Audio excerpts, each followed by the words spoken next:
following is a chapter reading by the Worm Audiobook Project. Please support the original author at parahumans.wordpress.com. Thank you and enjoy.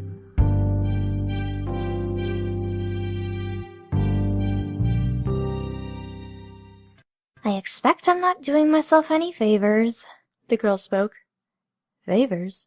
Remaining silent. You're here to judge me, and silence is damning. I'm not so sure I like the word judge. Evaluate is a better word. Listen is better still. I want to listen to you, because I can't help you if I don't understand you, and I want my understanding of you to come from your words, Jessica Yamada spoke. Silence says a great deal, does it not? I recently heard a man speak to the people in charge about the homeless, the masses of refugees we are still trying to find homes. He spoke of needs, of women and children, and of families that have been broken because temporary shelters don't allow the men within. He proposed a plan, then justified it with diatribes on humanity and pity, leadership and the threat of the unrest, the threat of people manifesting powers, and he talked of faith. He finished on that note. Do you know what point the canniest people in the room were left paying attention to? You were talking about silence. Something the man didn't say. You are paying attention, the girl said, sounding mildly surprised. It's my job. Then you're already aware that what one leaves out is as telling as what they include. The void in our speech, if you will. The gaps. The man said nothing of resources, of food supplies, because he doesn't want to raise the topic, and he has no answers there. Silence can be louder than words. The therapist nodded. It's an interesting thought, and it's one we could talk at length about, but please excuse me for saying so. I think you're dodging the question. Dodging? Evading, avoiding. I was not asking for clarification, Doctor. I was expressing indignation, the girl said, stressing the last word. There was a kind of vibration in the words as she said it.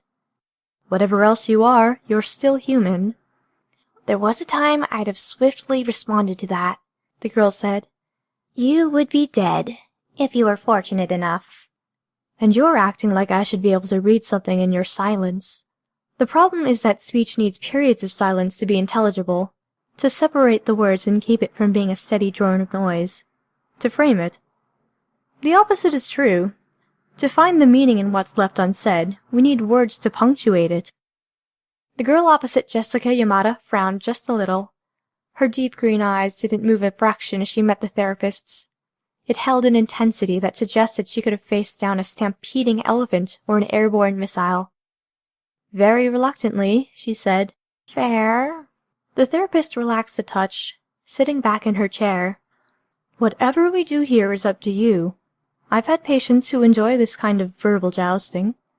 Many walk into a first session with preconceived ideas, that they'll be forced to lie on a couch and bear their vulnerabilities while I pry at them with questions. A debate gives them their power back. It's the approach that makes sense. The girl stumbled uncharacteristically as she searched for a word. Parahumans. They tend towards conflict. There is a lot of evidence to suggest that's the case. Do you tend towards conflict? No. Which is a good thing, I imagine. My other half was always more patient, more relaxed than most. Its duty was always at the end. For those who had duties at the beginning, it would be harder. How do you define beginning and end when it's a cycle? Beginnings and endings, the girl mused. She smiled a little. I'm tempted to say you just know. That it's instinctual. You know what you are. But that's something of a coward's answer. More correct to say that you can distinguish the two when there's a long, long journey in the middle.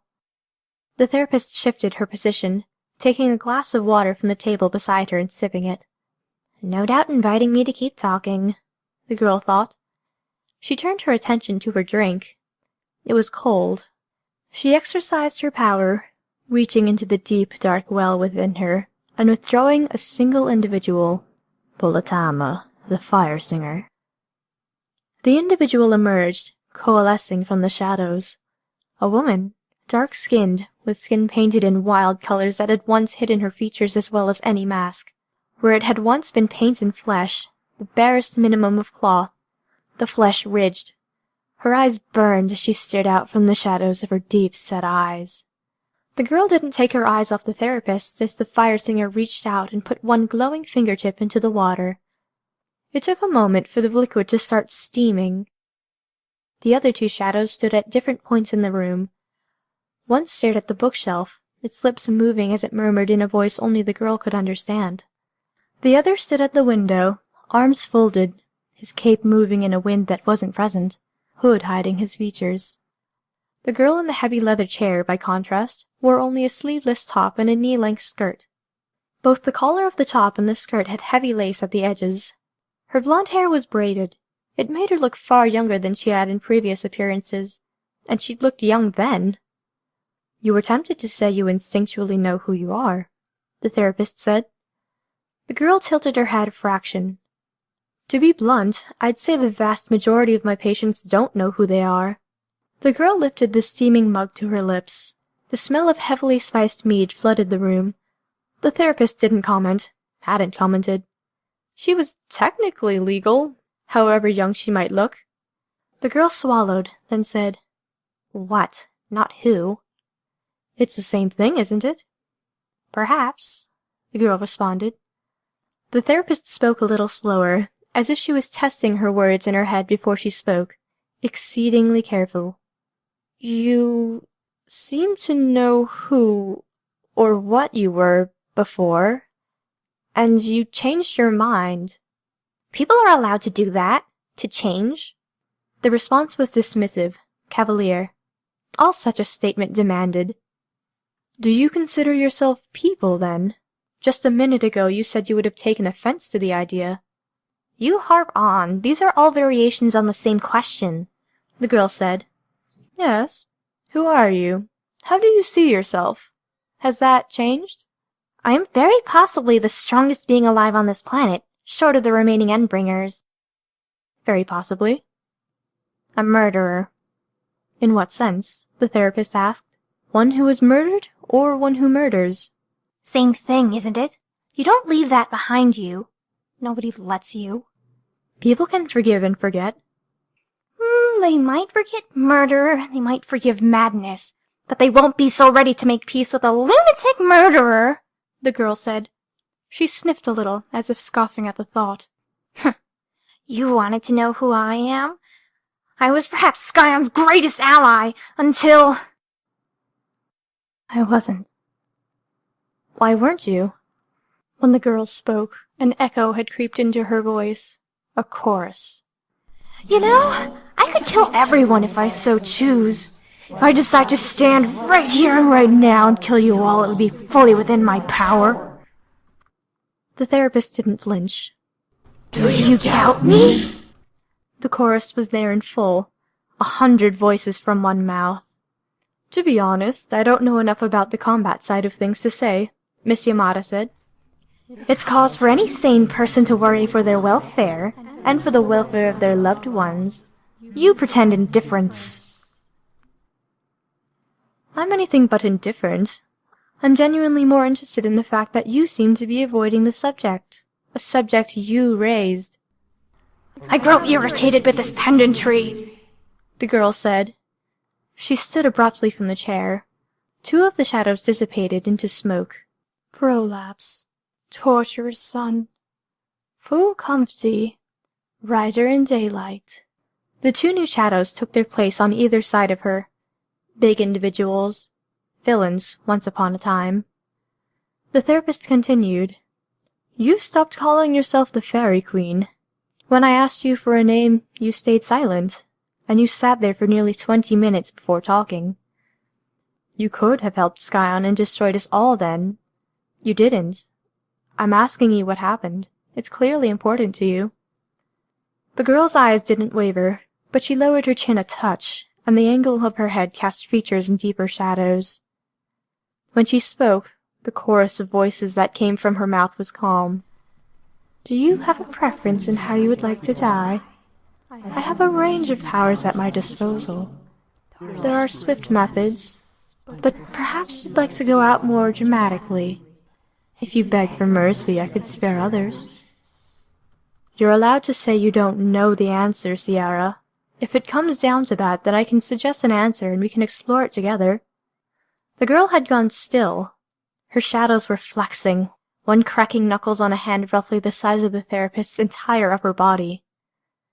The girl considered the visuals of crushing the therapist, the way the flesh would pulp and seep between the shadow's great fingers.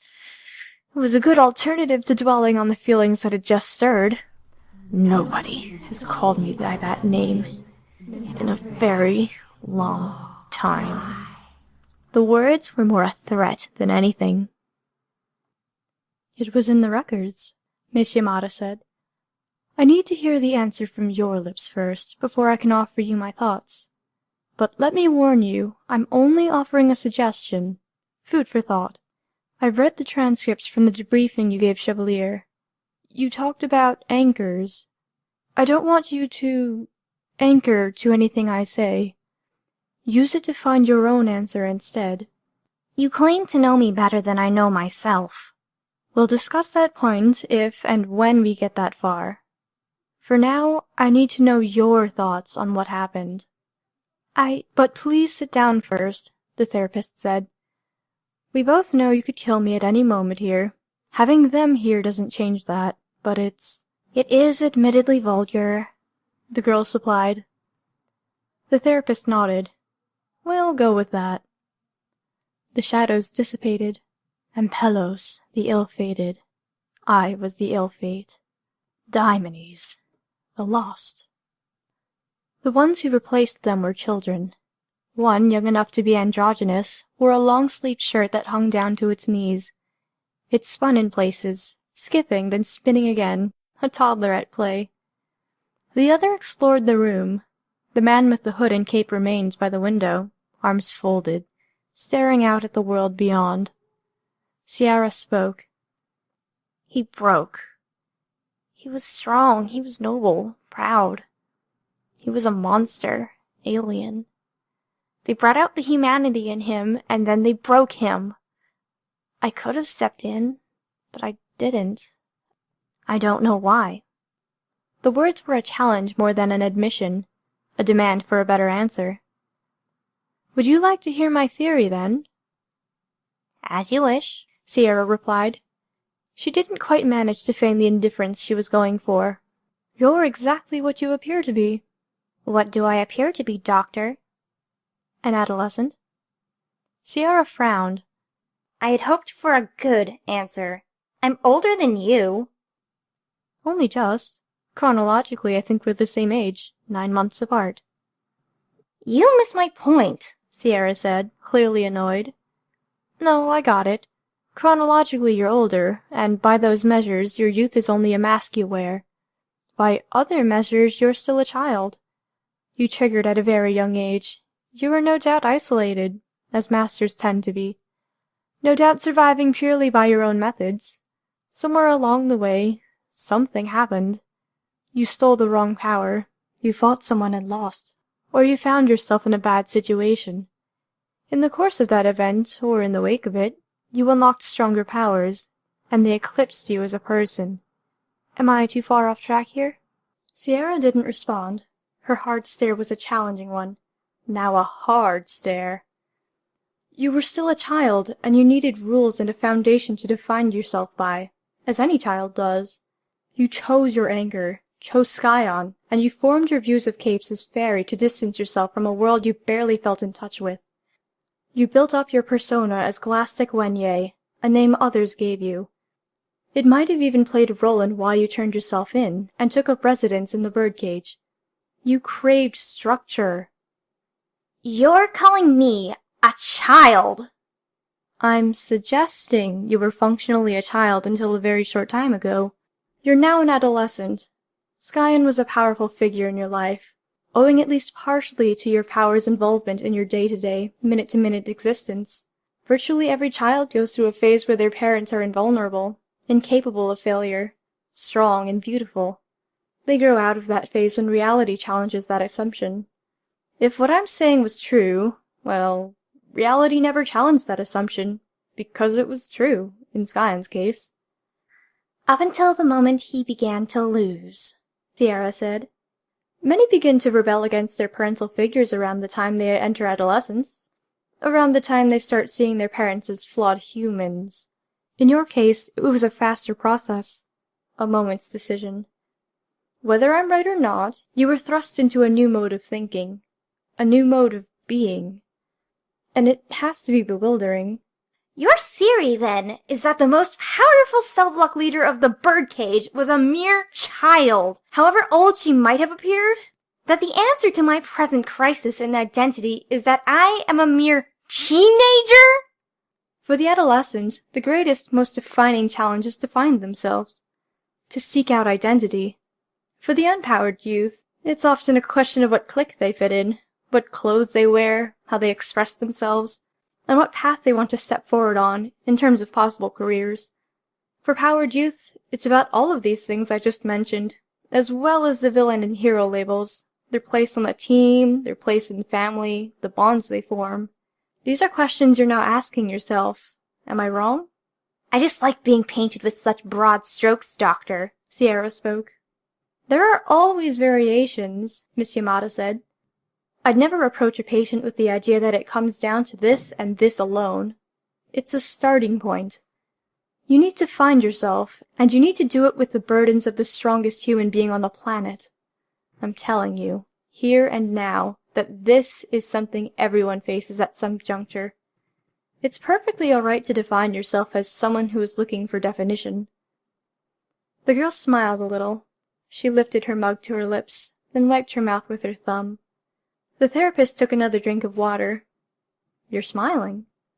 I suppose I don't need to worry about my impending death, then. When Sierra spoke again, her voice was normal. What you said is a thought. I was smiling because I was wondering what your superiors would think if they knew what you'd told me. A powerful parahuman, free to find herself? Perhaps I'll follow in the footsteps of my parent. I don't have any superiors, the therapist said. The PRT is done. There are groups trying to cobble together a replacement, but it's looking shaky at best. I'm here because I was invited, and because I want to help people. I'd like to help you. I think everyone would be much happier if we found you a path that isn't following in his footsteps. Did I ask for your help? You're still here, Jessica Yamada said. She didn't get further. There was a knock on the door. The concern on the woman's face, Sierra noted, was more than it had been when she had been threatened with her own imminent death. Please, excuse me. The woman stood from her chair and crossed the room. She opened the door.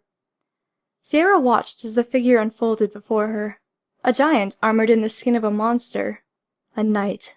A wisp of a figure, all at once. She could see his very presence leaning through the doorframe, the slightest movement tearing the whole sections of the building to rubble. She could feel the vibrations, taste the dust in the air. But that was only one version of the building. Out of sight, out of mind. As if she was squinting without moving her eyelids, she refined her vision, saw him as a therapist saw him. A man in gold and black armor. His voice was barely audible. Miss Yamada, I'm sorry to— I'm in a session, Chevalier. An exceedingly important session. I know. I'm very sorry. I had a small opening in my schedule. I was hoping for just 1 minute to talk with you. I'm in a session. You agreed to abide by any rules I set. This was a pretty big one. If I didn't talk to you now, I'd have to wait 3 days to get another chance. My hands are full. I can imagine. But I'm in a session. 1 minute. Trust me when I say I know how important it is to stick to your rules. But this is important enough that I have to ask. Can I have 1 minute of your time? The woman hesitated. Please. The therapist turned, meeting Sierra's eyes. No, Chevalier, I'll manage on my own, Sierra said. In fact, I would appreciate having a minute or two in private to think over what we've talked about earlier. Miss Yamada frowned. I'll be back shortly. The door closed. Reculez, the liar. The little girl that was exploring the room dissipated. A man appeared behind Sierra's seat. His leering grin stretched into a caricature, a mockery of what he'd worn in life. His teeth had no divides between them, making them one bony shelf, and his eyes were stretched into slants by the too wide grin, a cartoonish appearance. Hercule leaned over the top of the chair, and she could hear his whispers in a French accent. He pitched his voice to distinguish between the two. "Alcohol in there?" "She had her shadow make it for her. She's not the type to get drunk, and it's more of a comfort thing than anything else." "A bear walks into your restaurant. What do you serve him?" "Anything he damn well wants." "There is that. What do you want, Chevalier? This is nerve-wracking enough without interruptions." "Did something happen?" "I can't talk about my sessions with my patients. If you're going to talk, let's talk about your business." "I'm running out of time. 3 days from now is too long to wait, because things take time to set in motion. I'm going to have to start making decisions about amnesty for everyone who participated in the fight, about the hero teams, how we are going to administrate a city that has more sheer depth than anything we've ever conceived of. That woman in there, she's at the crux of this. Choices I make in regard to her affect everything else. If I forgo amnesty for her, if I have to forgo amnesty for her, then I'm drawing a line in the sand, and others are going to wonder if they have fallen too close to that line." "I can't tell you how the session is going, Chevalier." "I hate that you even have to say that. I'm not going to ask you to violate any confidentiality. I'm saying I could really do with you making your evaluation and then sending her on her way. There's apartments here. We can set her up very comfortably. As comfortably as a queen might want. If she needs further therapy, you can send her there. If she's stable enough to discuss business, be it amnesty or something else entirely, you could send her to me." "I understand what you're saying. If she's dangerous enough to warrant violating confidentiality, it doesn't matter. If she isn't, then I can let you know how the therapy went without explicitly telling you. I'm not entirely comfortable with this. There have been more overt communications on this front in other situations. Situations that weren't so grave. We can't afford not to know." "I can't afford to tell you, Chevalier. Let me think on it." "That's all I ask.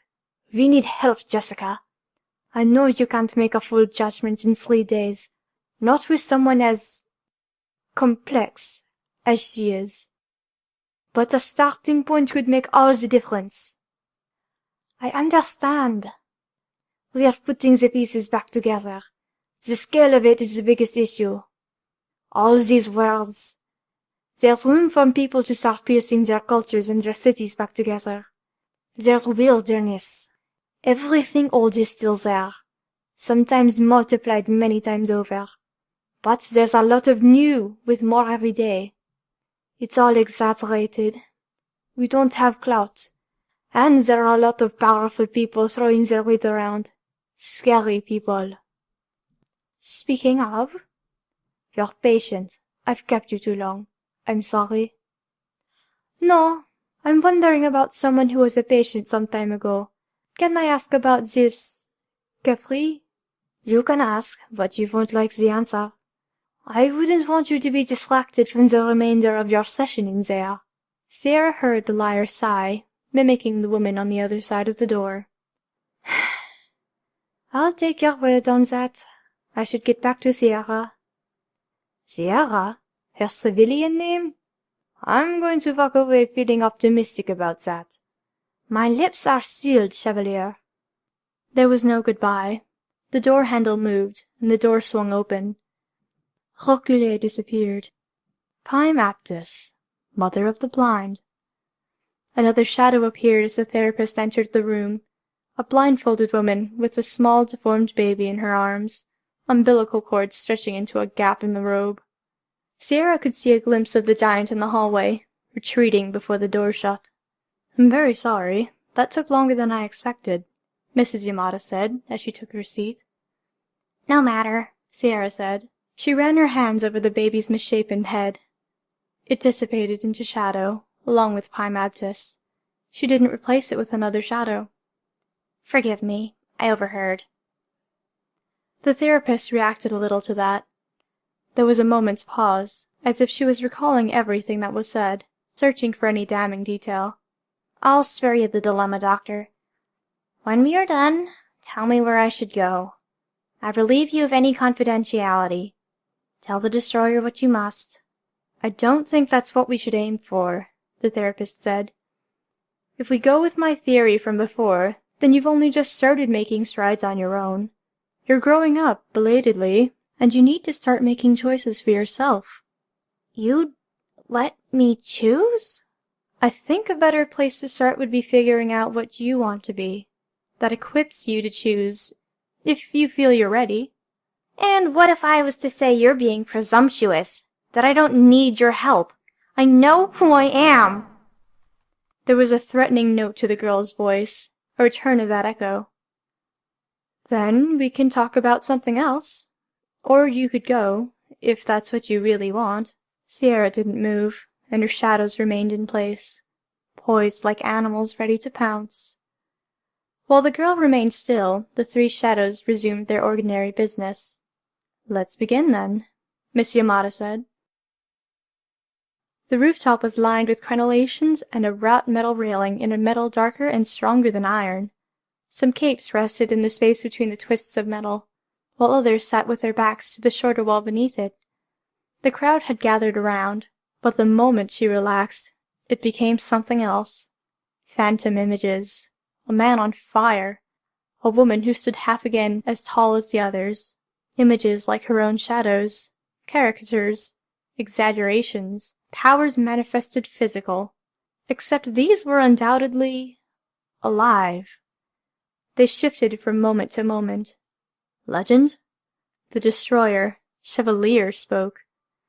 His voice echoed, but despite the massive size of his one suit of armor, or the slight form of his other suit, mangling the body within, the three voices were the same, only coming from different places. A man who blazed with light stepped forward.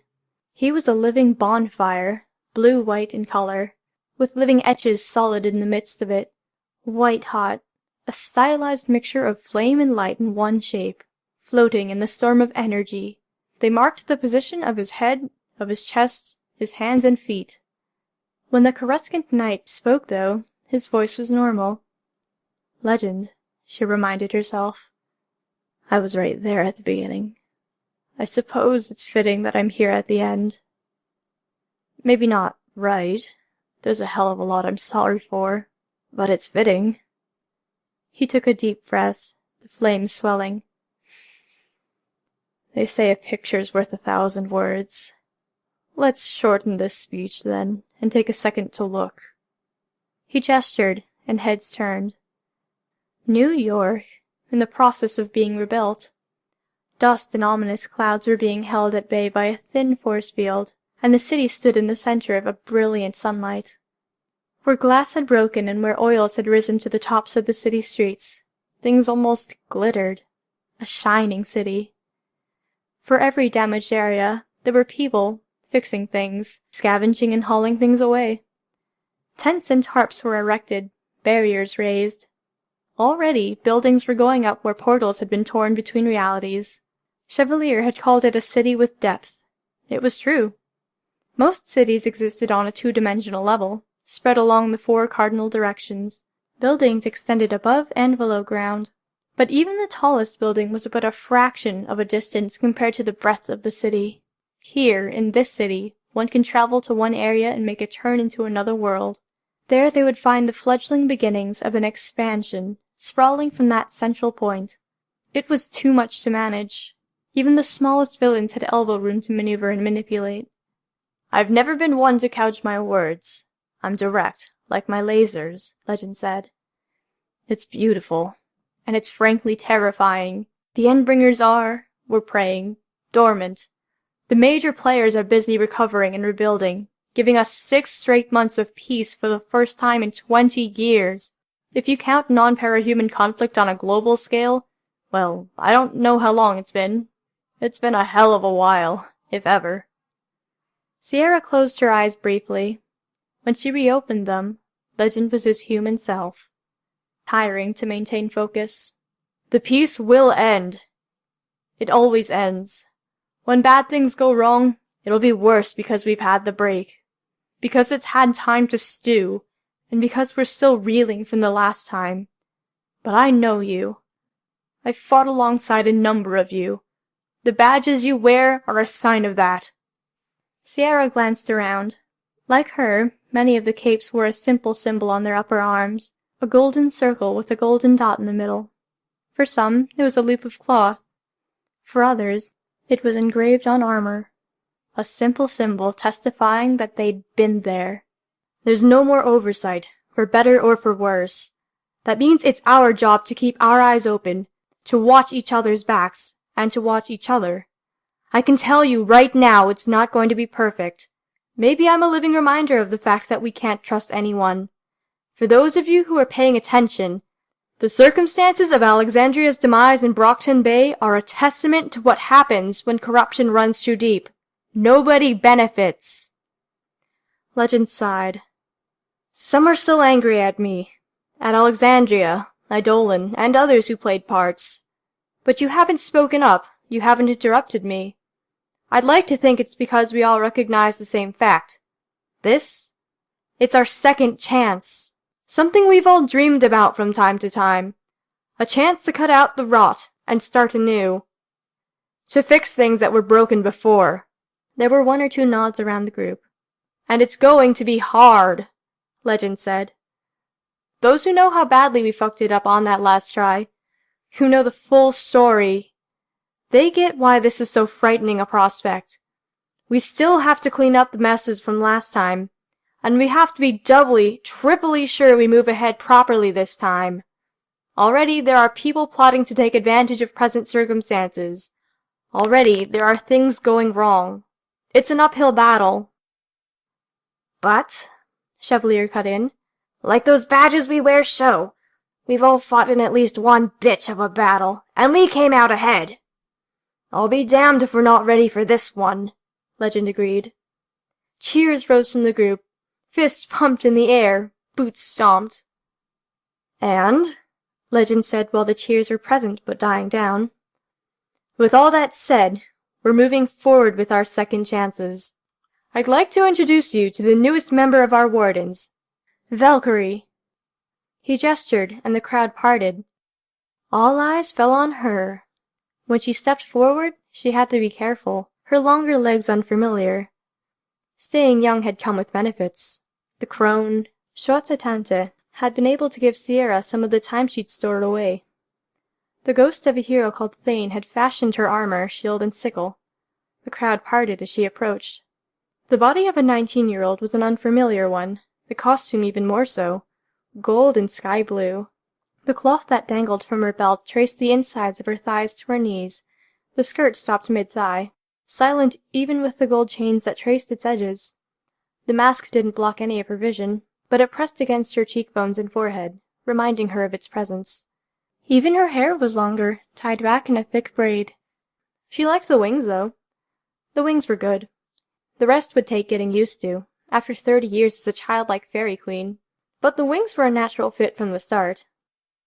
"You've formed a new triumvirate," a cape in the crowd said.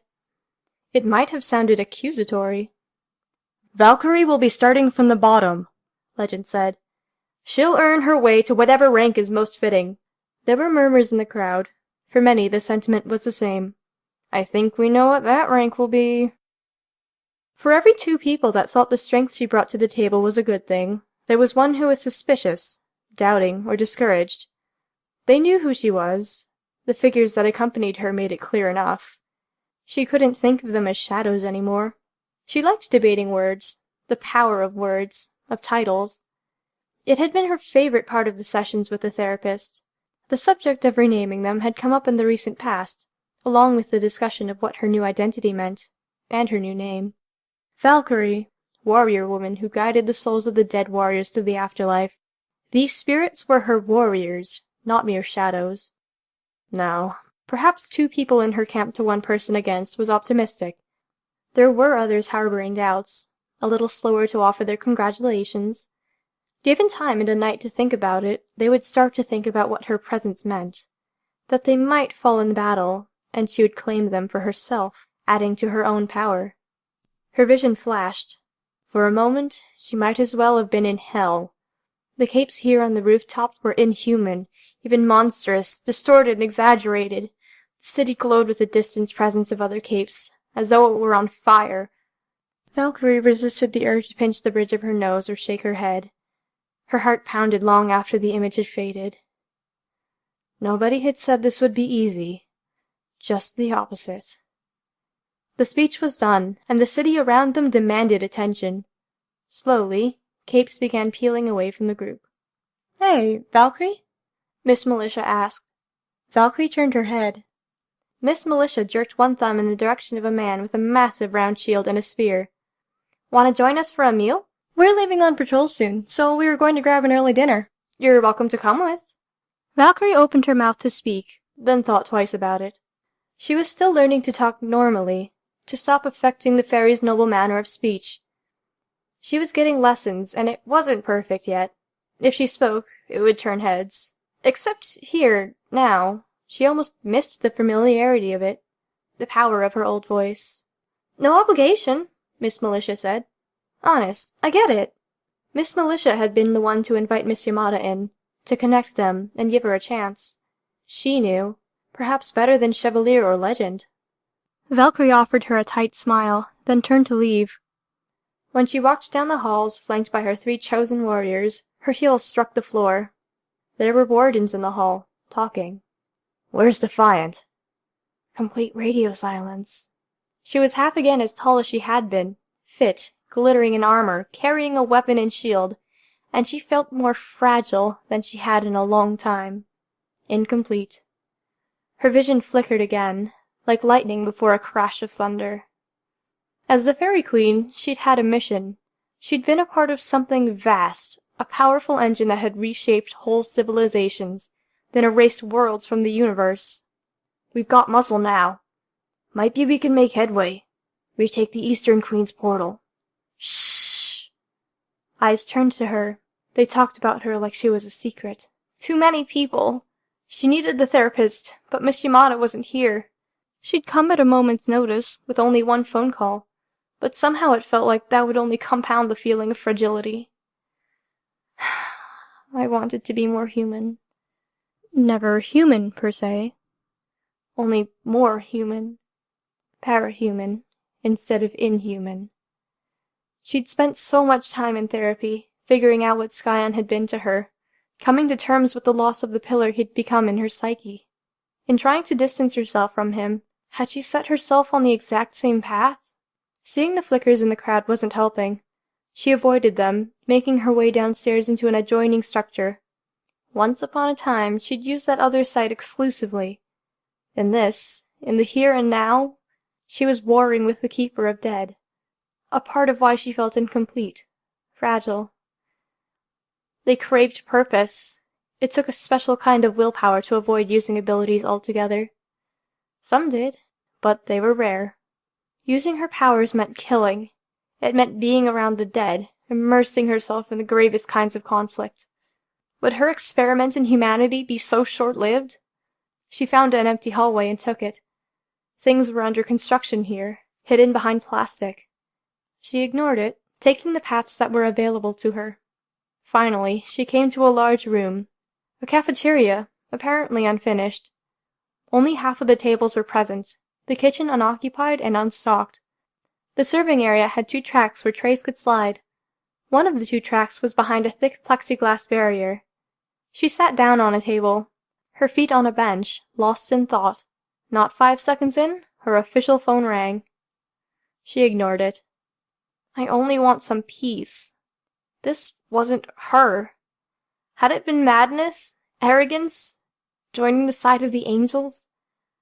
Her vision was distorting. Even this far away from the other pair of humans, her other sight was showing their presence as a glow, as ripples.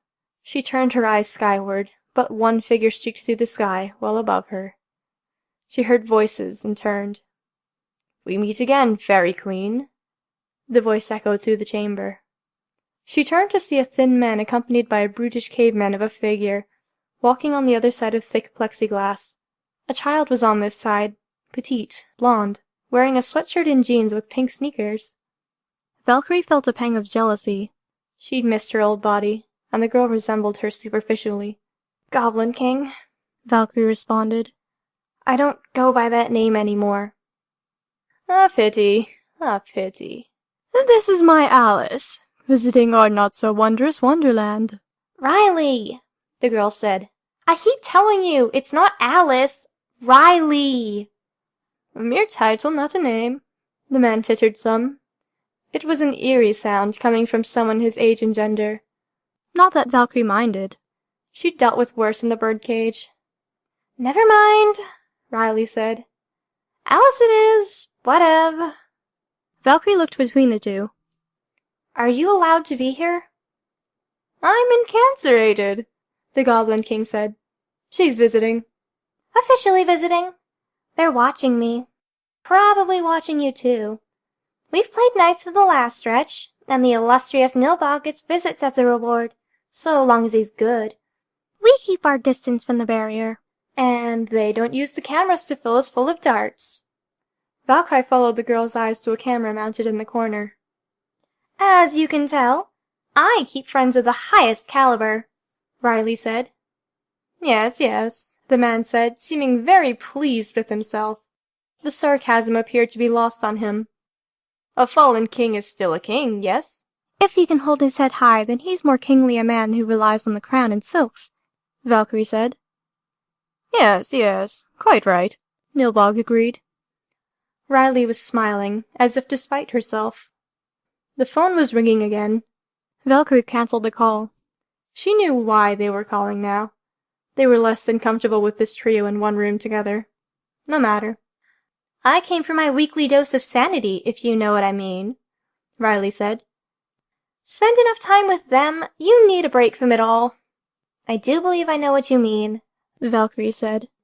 "You mean just the opposite. A weekly dose of madness. A return to the familiar. Both for comfort and to serve as a reminder of how far they'd come. Dangerous, perhaps. She wondered if she'd share this with Miss Yamada. Probably. People would pass on word. They were all being tracked, no doubt. But would she share what this meant to her? That she felt more secure than she had leaving the rooftop meeting and speech? "Shall we share stories of long ago?" Nilbog asked. "Of our kingdoms as they were?" "We could," Valkyrie said. "Tragedies, comedies." "In my stories," Riley said. "the line between tragedy and comedy is awfully thin." "I suspect my stories are mostly tragedies," Valkyrie said. "Everyone worth talking about dies in the end." "Just the opposite for me," the Goblin King said. He ran one hand along the cheek of the Neanderthal figure beside him.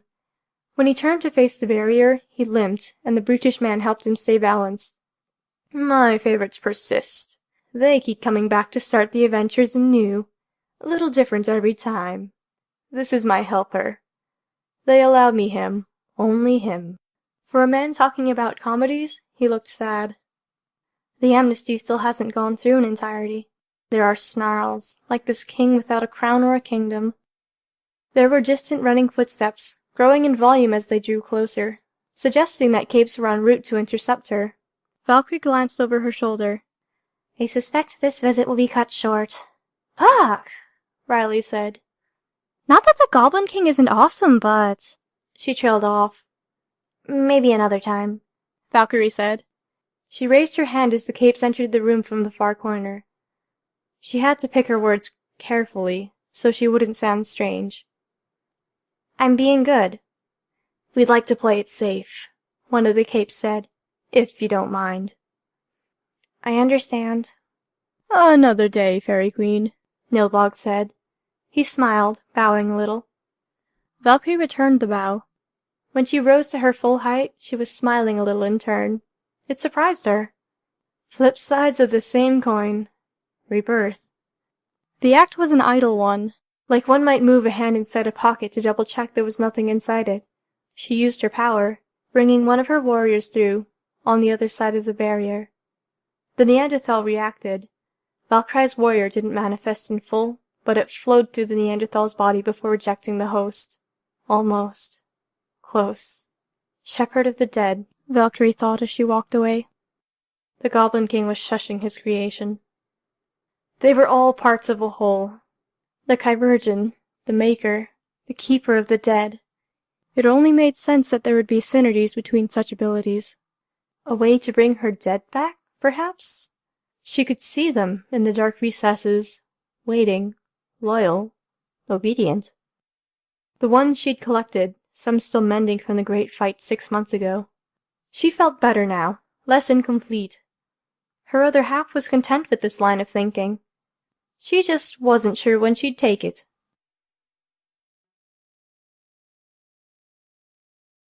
Nero leaned back in his chair, propping a boot on the edge of his desk. His lieutenants were bringing a line of prisoners into his office. They were treated to a view of a tall, muscular man, wearing armor on his legs, shoulders and arms, his chest and stomach bared, marked with small scars. His helmet had dark slits, forming an X over each eye to allow him to see, and the metal came together in the middle to form an axe blade extending from his chin to his forehead. His longer brown hair and beard were visible behind and below the edges of the mask. Braziers burned on either side of him, in the corners of the room, casting him in a flickering orange-red light while filling the room with a haze of smoke. Things had been expanding quickly enough that they couldn't give away all of the wood they were cutting down. Some wood was reduced to planks, while other trees were stripped of the exterior bark and branches and used wholesale, forming older-looking log buildings. Problem was, every tree that came down and every tree that was stripped meant huge amounts of debris. There were crews working on producing sawdust and chipboard, but even that was work-intensive. Most went into the fires. This first winter would be the biggest test for the various settlements. 6 months in, there were still far too many displaced people, and far too little in the way of shelter, despite wholesale efforts to put things in place. The prisoners, the slaves, finished filing in with their shuffling footsteps. Many looked at him, then looked away, spooked. More than a few were still in sleepwear, a couple were less than fully decent. They'd been dragged from their shelters and homes, forced to climb into trucks and shipped here. The resentment and fear was clear on their faces. He took his time looking them over. Lucan stepped up to the desk. The product. Is it urgent? Are people dying? No, but are we going to die because of problems with the product? No. People getting sick. It was cut with something ugly, we think. That can wait. Lucan nodded, stepping back. I am not an especially cruel man. Nero addressed the prisoners. They didn't believe him. Nobody relaxed or even moved at those words. You work, you get your tokens, Nero said. He opened a drawer, grabbed one pile of chains with attached tokens from inside, and then tossed the things onto the desk. They clattered, and 1 or 2 prisoners flinched. This is my system. We can't police things every step of the way. Shelter, food, supplies, it slows things down, creates too much confusion. We use these. He stabbed the pile of tokens with one finger. So long as you have one, so long as you earn one, you can have what you need for the week. Food, water, and shelter. Get more tokens, you get access to more. Luxuries, comfort, a chance to voice concerns to me and my men. He turned his gaze on each of the prisoners. You took these things without a token in hand, which makes you thieves. If you had empty pockets when it came time to pay in a restaurant, they'd make you work as a dishwasher. I'm going to do the same. You're getting punished, and then I'm giving you to Lucan there.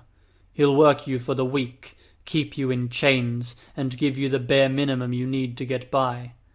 You'll earn the tokens you pretended you had, tokens you more or less stole from me. He gestured to his lieutenant with one gauntlet. Lucan held a shotgun, and one of his eyes was bloodshot, a perpetual beam of light extending from it. Lucan offered a sly smile. Still, the prisoners didn't move.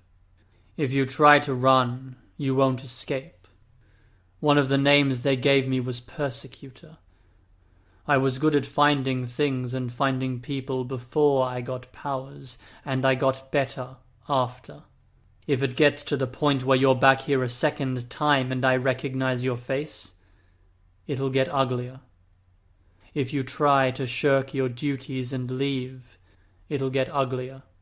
You follow?" There were reluctant nods from the line of prisoners.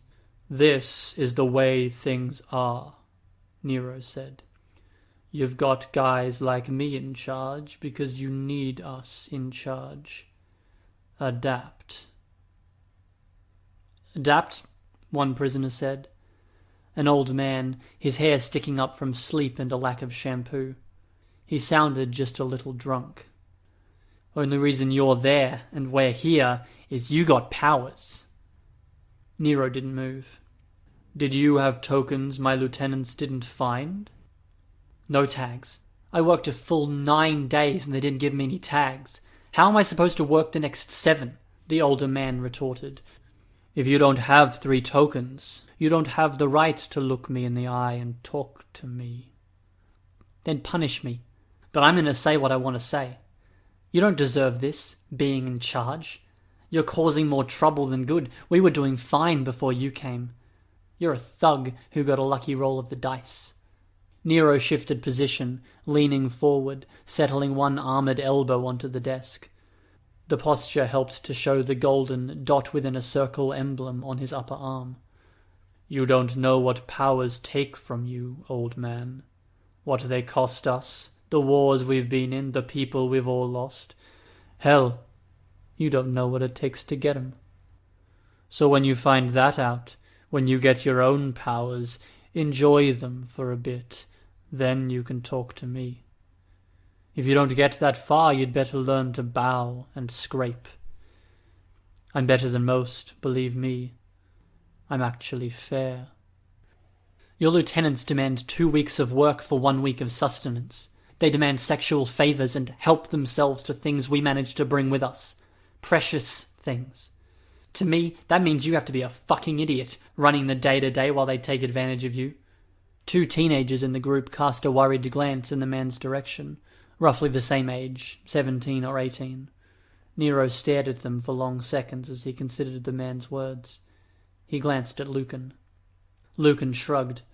When the gunman looked towards the line of prisoners, the red laser that extended from one eye moved to suggestive places. The prisoners shifted uncomfortably. Hooligan, Nero's self-imposed jester, entered the room with a canvas bag, open at the top and sides, wood scraps and sticks stacked within. He unloaded it in the brazier. Where snow lingered on the branches, the fire popped and steamed, adding to the heavy atmosphere in the room. He paused, glancing at the prisoners, then looked at Nero. Nero raised a hand, gesturing for Hooligan to stop. "Stay, Hooligan." He stood from his seat, crossing the room until he faced Lucan. He was 3 or 4 inches taller, which combined with his armor to make him look rather intimidating. "Sorry," Lucan said, his voice a bit rough. "Man's right. I'm milking you for everything you're worth, persecutor. Manipulating you left, right, and center."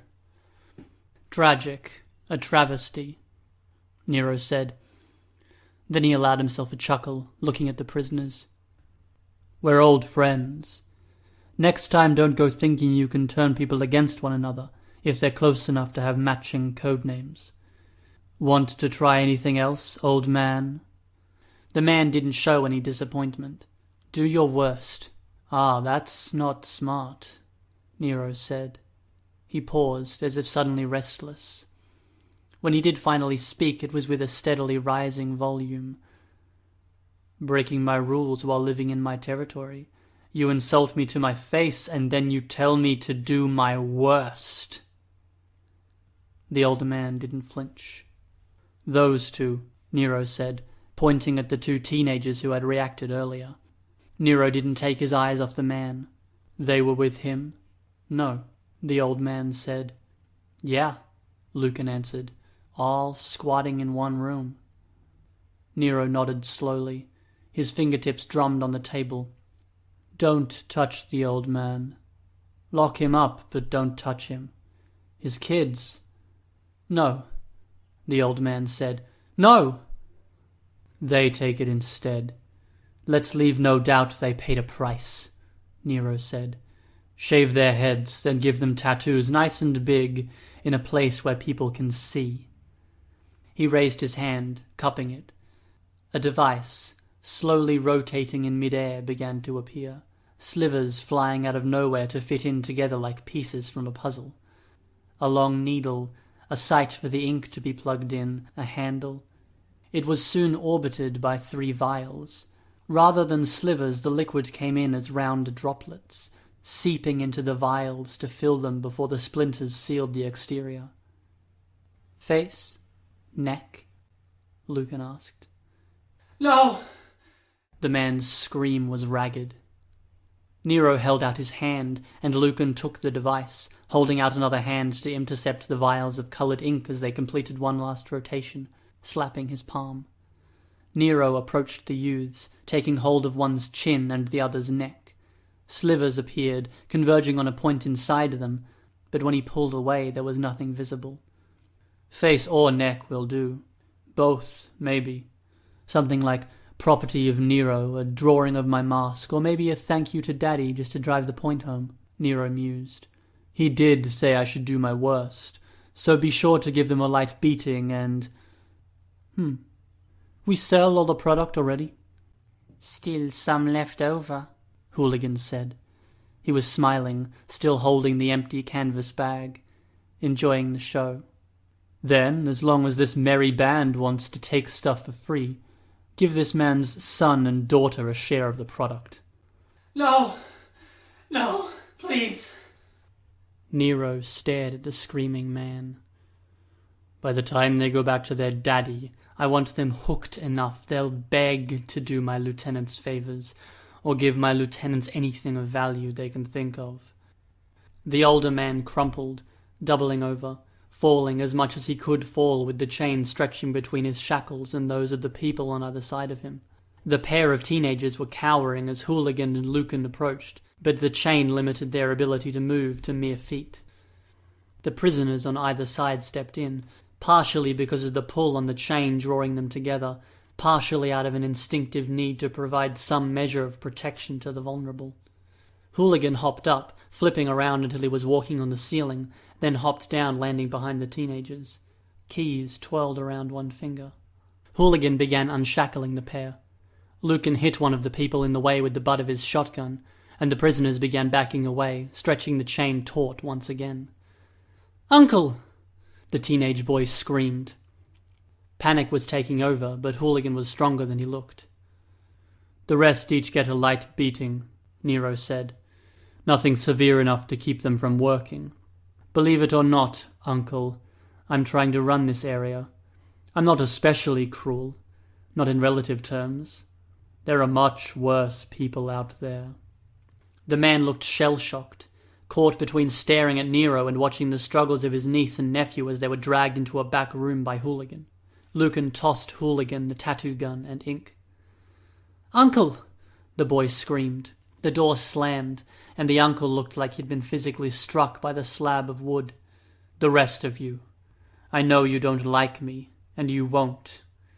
But we're going to make it through this winter, working hard even when it's cold. We're going to expand. If you don't wind up leaving, I think you'll see the fruits of what I'm doing here. We'll be in better shape than the other districts." They were listening, if only because it beat listening to the ongoing screaming in the other room. "Those other districts? I can tell you now they have crowds of people in big empty buildings, shoulder to shoulder around fires, taking turns going out to get firewood. Getting cabin fever, whiling away the days, rationing food, trying to ignore the fact that some toddler or old person shit in a dark corner or pissed in their beds because they couldn't be bothered to go outside. We're already better off, understand? We can work through the season because I've got the tools, the warm clothes and everything else we need, and it's going to keep us sane. And when winter passes and spring starts, we'll be a step ahead, and you'll be living in proper apartments, head and shoulders above the new people who are clamouring to live here." He turned his head as he looked over the group of prisoners. "You'll thank me. You won't want to, won't even want to think it. You won't like me, but you'll thank me for this, deep down inside, somewhere down the road." No response, nothing. He had intimidated them into submission. "Take them, Lucan. Make it clear that their theft from this community won't be tolerated. Then get them settled in for the night. They start work tomorrow. We'll talk about the product when you've got them settled." Lucan nodded. He gestured with the shotgun, and the line began moving. The empty shackles where the teenagers had been clattered. Some prisoners stepped forward to help the older man get to his feet. The group filed out. Nero waited until they were gone, then pulled his helmet off. He ran his hand through his hair, then scratched his beard. He made his way back to his desk, then sat down. The chair wasn't in the position he'd expected it to be. He found himself falling. A chain went taut around the bare skin of his neck. He jerked to a stop, his rear end on the tilted chair, feet off the ground, his neck held up by the chain. When the momentary panic was gone, he reached for the edge of his desk. The chains of handcuffs clinked, pulling taut between his wrists and the armrest of the chair. The cuffs had been looped through a strap, rather than around the armor of his wrists. That didn't make them much easier to remove. He raised his legs, pushing against the underside of the desk to relieve the pressure. He was allowed that much. If he pushed further, rocked himself forward. "Trust me on this, you want to stop struggling." He froze. She sat on the desk, both hands on the other end of the chain. It looped up to the ceiling, through a hook and down to his neck. She was the one holding him up. She tilted her head a little. She wore a mask with a reptilian smile, teeth extending past the lips at the corners, but the grin was barely visible with the heavy scarf that was piled around her shoulders. The mask had slanted eyes, black from corner to corner, and horns that curved over the top of her head. Her hair, in black cornrows, was free behind the mask. She wore a jacket and black cargo pants over a skin-tight outfit, all black. "Look down," Imp said. He did, as much as he was able. There was a board resting on the ground. Nails and knives had been stuck through it, jagged, irregular. It was positioned so that if he fell, it would impale the back of his head and neck in 15 or 20 different ways. He felt his blood run cold. If she found him too heavy, or if the chair legs slid, how had she even done this? "Now you've got the gist of it," she said. "Now, unless you want to be a skewered little fishy, you should stay put. You and me are going to have a conversation." He took a deep breath. "Okay. A conversation. I have money, though it isn't worth much. I've got food stores enough to last a winter. We can stretch it thin if we have to. I've got territory, a good amount of product." "The product is our first topic of conversation." "You can take all of it," she sighed. "I don't want to take it. For one thing, I know it's bad stuff. People getting sick." "You heard?" "I laced it," she said. "Oh, and I heard. Thing is, I'm not interested in grabbing your stuff. Just the opposite. You ruined my product so you could sell me yours." "Will you stop talking?" she asked. "Longer this conversation goes, the more tired my hands are going to get. You follow me?" "I follow." She set the pointed toe of her boot on the front of the chair between his knees. "Here's the deal. You're selling drugs. I kind of have a pet peeve on the subject, I'm sure you get my drift. Tattooing people and reigning through terror, they're not so cool either, you know?" "Ah, a vigilante." "No. Will you shut your goddamn mouth? You keep being wrong. And one of the reasons I'd make a pretty piss-poor vigilante is I'm the type of person who'd let go of this chain if you annoyed me enough." He said. "Plan was I'd traipse in here, fuck up your shit, leave a calling card and then leave. Sort of a modus operandus, you know. I'm working on building a rep as a... not assassin, a shit fucker-upper, if you will." "Modus operandi," he replied, a reflexive response. "Oops," she said. He dropped, the chain rasping as it ran through the hook in the ceiling. He stopped short, a half-second later. His yelp of a scream was belated, following the stopping rather than the fall. "What was I saying?" "Right. Well, I happened to overhear your whole deal, and now I've got a problem. It sounds really, really familiar. I don't know what you mean. Supporting the territory, ruling with a measure of fear. I've seen people go this route. They did it more instinctively. This felt forced right here. This is how I operate, Nero spoke. I don't buy it. Look, there's not that many major players out there. Fewer still who've got all the dirty details and who'd be in a position to know certain things. Let's stop pretending you've got the memory of a goldfish. You got help. What you're doing here, it took resources to establish. My power, I can make things. Tools, raw materials, weapons. I have resources in abundance. Giving you 5 seconds. Then I let go, and I interrogate Hooligan. Hooligan. His eyes moved in the direction of the room Hooligan had entered, but he couldn't see around the side of the desk. A little tied up at the moment. And Lucan? As if the question had prompted it, there was a knock at the door. Imp's eyes met Nero's. For a long moment the pair was very still. "Come in!" Imp called out. The door opened. 3 youths entered.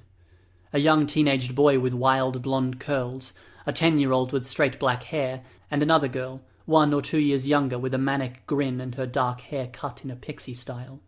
All wore black. Nero relaxed his neck, letting his head dangle. A slight groan passed through his lips. "Close the door?" Imp asked. The blonde boy did. Ahead of him, the grinning child ran across the room, hopping up onto the desk with enough force that she slid bodily into Imp. Nero let out an involuntary noise of alarm, as if convinced Imp would let go. "So, to get you brats caught up, Nero and I were talking, and I can't help but feel like there's something fishy with this whole business. Too familiar, really." "Familiar how?" the blonde boy asked. "Like he's copying someone I knew. Except I know there was nobody like him in the area, watching and taking notes." "Raises questions," Imp said. Nero piped up, his voice a little strangled. "It's nothing like that. Honest." "And he's playing dumb, which is really pissing me off," Imp said. "That's 2 fish lines now," the blonde boy said. He had his hands jammed into his pockets. "Why?" "Dudes," Imp said, turning around to get a better look at him.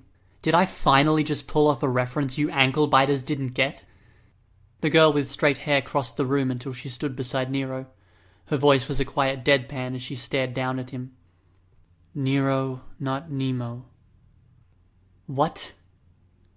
Imp asked. She turned around. "Wait, what? No, really?"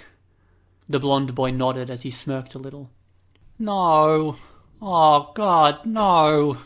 All this time spent on fucking setting up, hammering shit into the floor so the chair wouldn't slide, getting that fucking hook in the ceiling, and I spoil it by getting the name wrong? No." "Hey," Nero piped up. Don't drop me. You can't. Don't let kids this young see something that gruesome." The youngest girl hopped off of the desk. She laughed in Nero's face. Abrupt, a little too enthusiastically. Imp extended one foot, catching the hood of the girl's sweatshirt and using it to haul her back, before hooking her leg around the girl's neck, pinning her. The girl didn't resist. "Really, Nero?" the blonde boy asked. "I seem to recall a bit about beating and torturing that brother and sister pair in the other room." "You're all parahumans," Nero realized, out loud. It might have been the statement that clued him in, or it might have been the way that one of the kids moved, showing off the golden icon on their sleeves. Imp was barely paying attention. "Damn it! But who's Nero, then?" "Roman Emperor," the blonde boy said. "Was supposedly a bad leader, which is ironic given this guy's choice of vocation, but that might have been historians being dicks to a guy they didn't agree with. Stories say he played his instrument while Rome burned." "Ugh," Imp groaned. "There's no fish in that story at all." "Wait, was he the one that fucked his mum?" "Killed his mum." "Definitely no fish then. Fuck." "No other choice," the girl with the straight hair said, her voice quiet. She pressed her thumb against Nero's forehead. "Have to let him go." "No murdering, Juliet," the boy said. "No murdering," Imp reiterated, as if reciting a phrase she'd said so many times it was routine. She looked down. You going to sit still for once, Floor? The girl with the pixie cut nodded. Imp released her.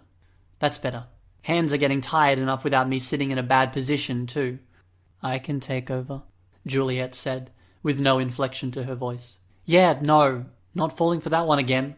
So, Nero, why don't we get this dialogue moving, and you give me the answers I want, or you can get shivved from behind like your second favourite emperor. The blonde boy gave a so-so gesture with his hand. Fuck you, Imp said. This witty villain banter is a bitch to do.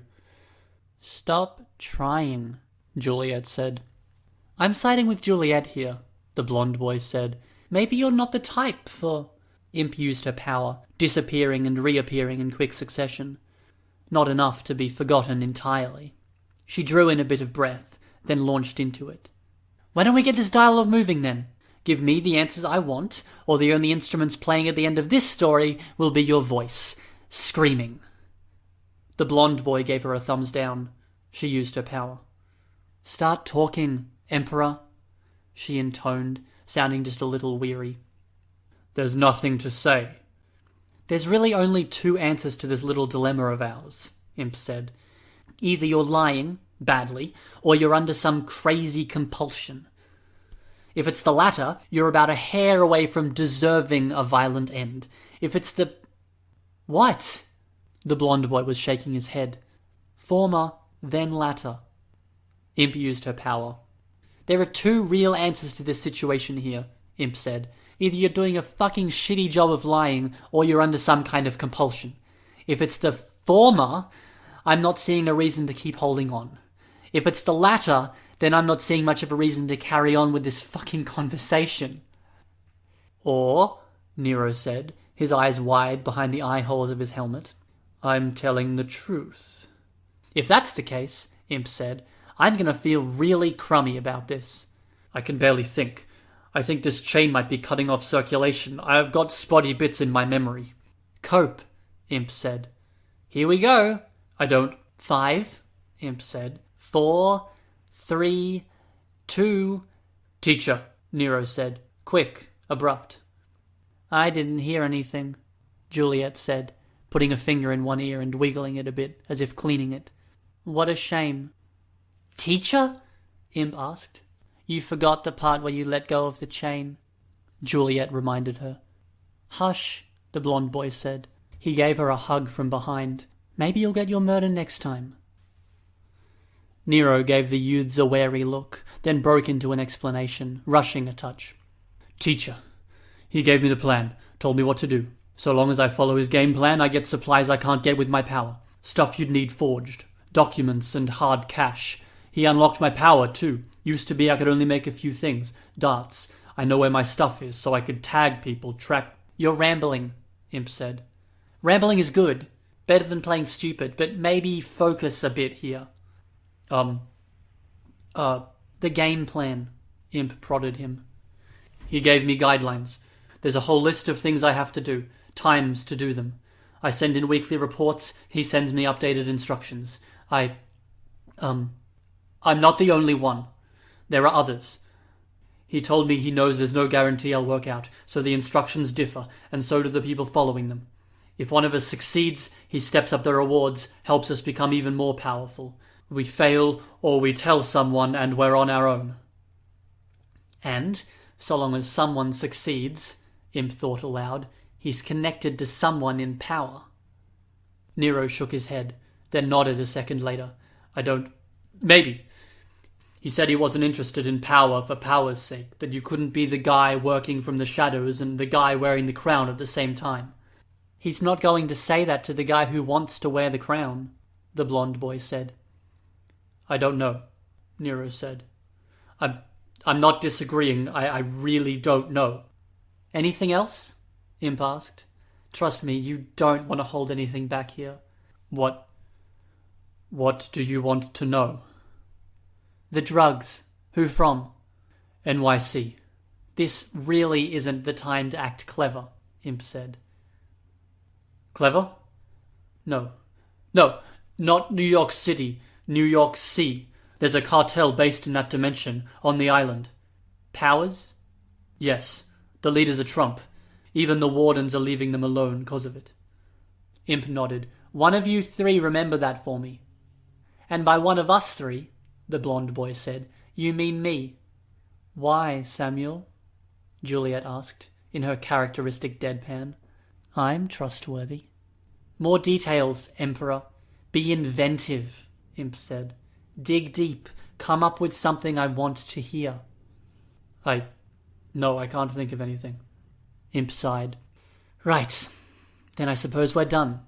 We've been talking too long, Samuel said. He glanced down at Juliet. He probably won't forget the whole encounter if you use your power. That's fine, Imp said. Let's use Floor, then. All eyes fell on the girl with the pixie cut. Nero said. Who is she? Floor turned, as if to double-check it was okay. She couldn't even stand still, shifting her weight from foot to foot, fidgeting. Go, Imp said. Floor virtually leaped onto Nero's chest, grabbing the chain to avoid sliding right over his chest and falling on the far side. Imp was left to reassert her own grip on the chain before the added weight could drive the villain down into the ground, and the waiting nails and knives. Fuck! Imp swore when she'd fixed her grip. Damn it, Floor! The girl straddled Nero's chest, her eyes over his. She grinned, showing all of her teeth. Is she going to eat my face? Nero asked. She looks like she's going to eat my face. The rules, Samuel prompted Imp. Rule 1. No drugs, Imp said. I don't want you to look at them, talk about them, hear about them, touch them, use them, or trade in them. No more poisoning families and ruining lives. Nero twitched, then burst into song, full volume. I'm a little teapot, short and stout. That's not quite the deterrent we had in mind, Samuel said. Here is my handle, here is my spout. Samuel relaxed a touch. Oh, he's doing the full song. That's a little better. When I get all steamed up, I just shout. Listen, Nero, Imp said. Every time you tip me over, pour me out, meet the criteria we set, you're going to do this all over again. I'm a very special pot, it's true. Oh wow, there's more lyrics? Imp asked, her train of thought temporarily broken. Nero's eyes moved from person to person, clearly alarmed as his lips worked without his volition. Here's an example of what I can do. Imp nodded. Carve a guy's face up with a knife, you get some crazy face-stitchy nemesis, and his cred goes up. I can turn my handle into a spout. But if you turn him into the guy that sings the teapot song, tip me over, pour me out, he's gonna have a hell of a time in the villain community. The song was done, and Nero was left panting. Especially if he's doing the dance along with it, Samuel commented. His hands and hips were wiggling there. Imp sighed. Floor, let us finish explaining before you decide what the rule is, Samuel added. You make another guy sing John Jacob Jingleheimer Schmidt, and I'm not sure we can get them to stop this time. You can always get them to stop, Juliet commented, quiet. But that breaks Imp's rules. Floor only grinned, staring down at Nero. Rule 2, Imp said. Please, no. If he breaks it, Floor, I want him to throw away any weapon or phone he has and then launch into reciting aloud from a copy of the Iliad for an hour, before he attacks. No. Rule is no attacking anyone, and no giving orders that lead to anyone or anyone's belongings getting hurt or lost. No, Nero shouted. You're killing me, leaving me defenseless. We're declawing you, old man, Imp said. You figure it out. Sam, help me get him down. Being the only trustworthy one sucks ass, Samuel said. Move, Floor. Leave the poor bastard alone. Floor hopped down. Nero yelled as the chair rocked a little. Sam kicked the board of knives and nails to one side, and Imp lowered Nero to the ground. You're done, Imp said. Nero backed away, freezing as he found himself beside Juliet, who had picked up the board of spikes and was holding the safe side against her chest, her arms having found safe spots. Imp looked down at the armoured man. You're fucking with an old friend, using her shtick, taking it ugly places. So it looks like I have a bit of a hobby now. If you get in touch with Teach, or vice versa, then let him know I'm not cool with it, and I'll stop being a thorn in his side the day he stops cribbing from someone else's game plan. Capiche? Nero couldn't bring himself to answer. It's about legacies, Imp said. Kind of important. She's gone, so it's up to us to protect her legacy. Now here's another. Desk drawer, bottom right. You won, Nero said. You won the moment you had a chain around my neck. You took my ability to fight. You prevented me from certain avenues of business. Fast learner, Samuel observed. Imp crossed the room to the doorway that Hooligan and the two teenagers had entered, rubbing kinks out of her hands. She opened the door. No need to watch him anymore. Go. The two teenagers fled. Desk drawer, Imp said when they were gone. Nero edged over to the desk, then opened the drawer. When he raised his hand, there was a stuffed doll in it. Crude. A figure in white with a silver crown and ruby lips. I'm going to check in on you from time to time, Imp said. I've got a rule. That doll, it's in your care. It stays pristine, you get it? If anything happens to it, if there's the slightest scuff, I'm going to be pissed. Nero looked down at the doll. Why? Because I'm mysterious, Imp said, sounding very lucid and suddenly tired. I'll be in touch, to check in on you and that doll. She turned to leave and then stopped. And no mentioning the fish thing, or you'll see me really pissed. Nero nodded slowly. With that said, Imp led the way out of the office, leaving the former villain staring down at the poorly made doll. The three kids grabbed their jackets from beside the door, pulling them on. They collectively ventured out into the darkness, the cold and the snow. The snow had frozen into a shelf of ice above powder, crunching under their footsteps. Flor reached her arms out to either side as if trying to embrace the wind. She nearly fell, up until her brother caught her. That doll, was that supposed to be Regent? Samuel asked. He adjusted his scarf. Yeah. Gotta ask. Why? Legacies, Imp said. Memorial went kablooey when Scion hit Brockton Bay Original, which bugs me more than it should. I mean, okay, going on a tangent here, I had a shitty childhood, you know? You guys can relate, I'm sure. What tipped you off? Gut feeling, Imp retorted. Most wouldn't guess, I know, given how well adjusted you Rugrats are. I'm a couple of years younger than you, Samuel said. Why am I a Rugrat? Anyways, Imp said, ignoring the question, I had a shitty childhood.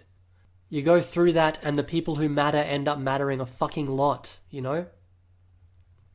Yeah, Samuel said, at the same time Juliet said, no. It sucks to fade into the background, let me tell you. Not even talking about my power. It really sucks. And I think, you know, I'm not very good at taking care of people. You lot accepted almost all of the people who mattered are gone, one way or another. Mostly the one way, Juliet said. Samuel elbowed her. Mostly the one way, Imp agreed. And I can't do much. I'm not the type to take flowers to graves or anything like that. I'm not the type to cry. Sometimes I really wish I was. You make sure they're remembered, Samuel said. That they don't fade away or get ignored. I'm trying. But how do you even do that? I gotta go with my gut, and my gut says that one friend ought to get a fair shake after the fact. So maybe I do my part, make sure history isn't a dick to her. And for your brother, well, making people take care of puppets? Samuel asked. I feel like he'd get it, Imp said. That's good, Samuel said, because I sure don't. I don't even know. He liked irritating people, needling them. Schadenfreude? Samuel gave Imp a thumbs up. Yes! Woo! Schadenfreude. Pronounced it right. So he'd get a kick out of making people miserable over something so minor and silly. I don't know. It was one of his better points. He was a magnificent asshole.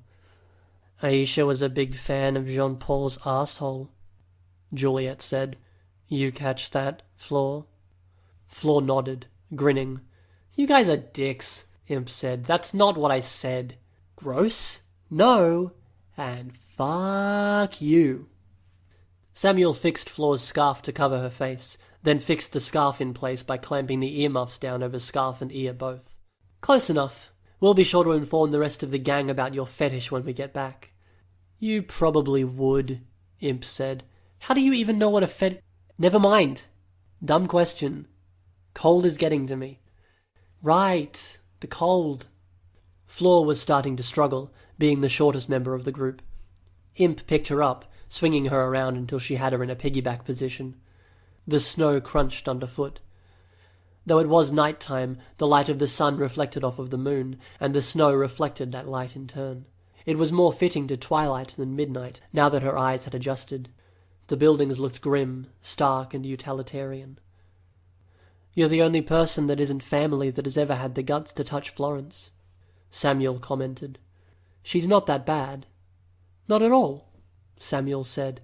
Except, the time she compelled a complete stranger to slap his forehead any time he wanted to talk. There was the one cop that had to bite himself hard enough to draw blood every time he made eye contact with someone. Or the time Nathan, one of our unpowered brothers, yelled at her, and she made it so he had to turn around 10 times before he entered a room, and had to count backwards from 100 before he could put food in his mouth. He got thin, Juliet said. Nathan was almost dead last time we saw him. Imp ignored the chatter, but she felt a little more at ease than she had earlier.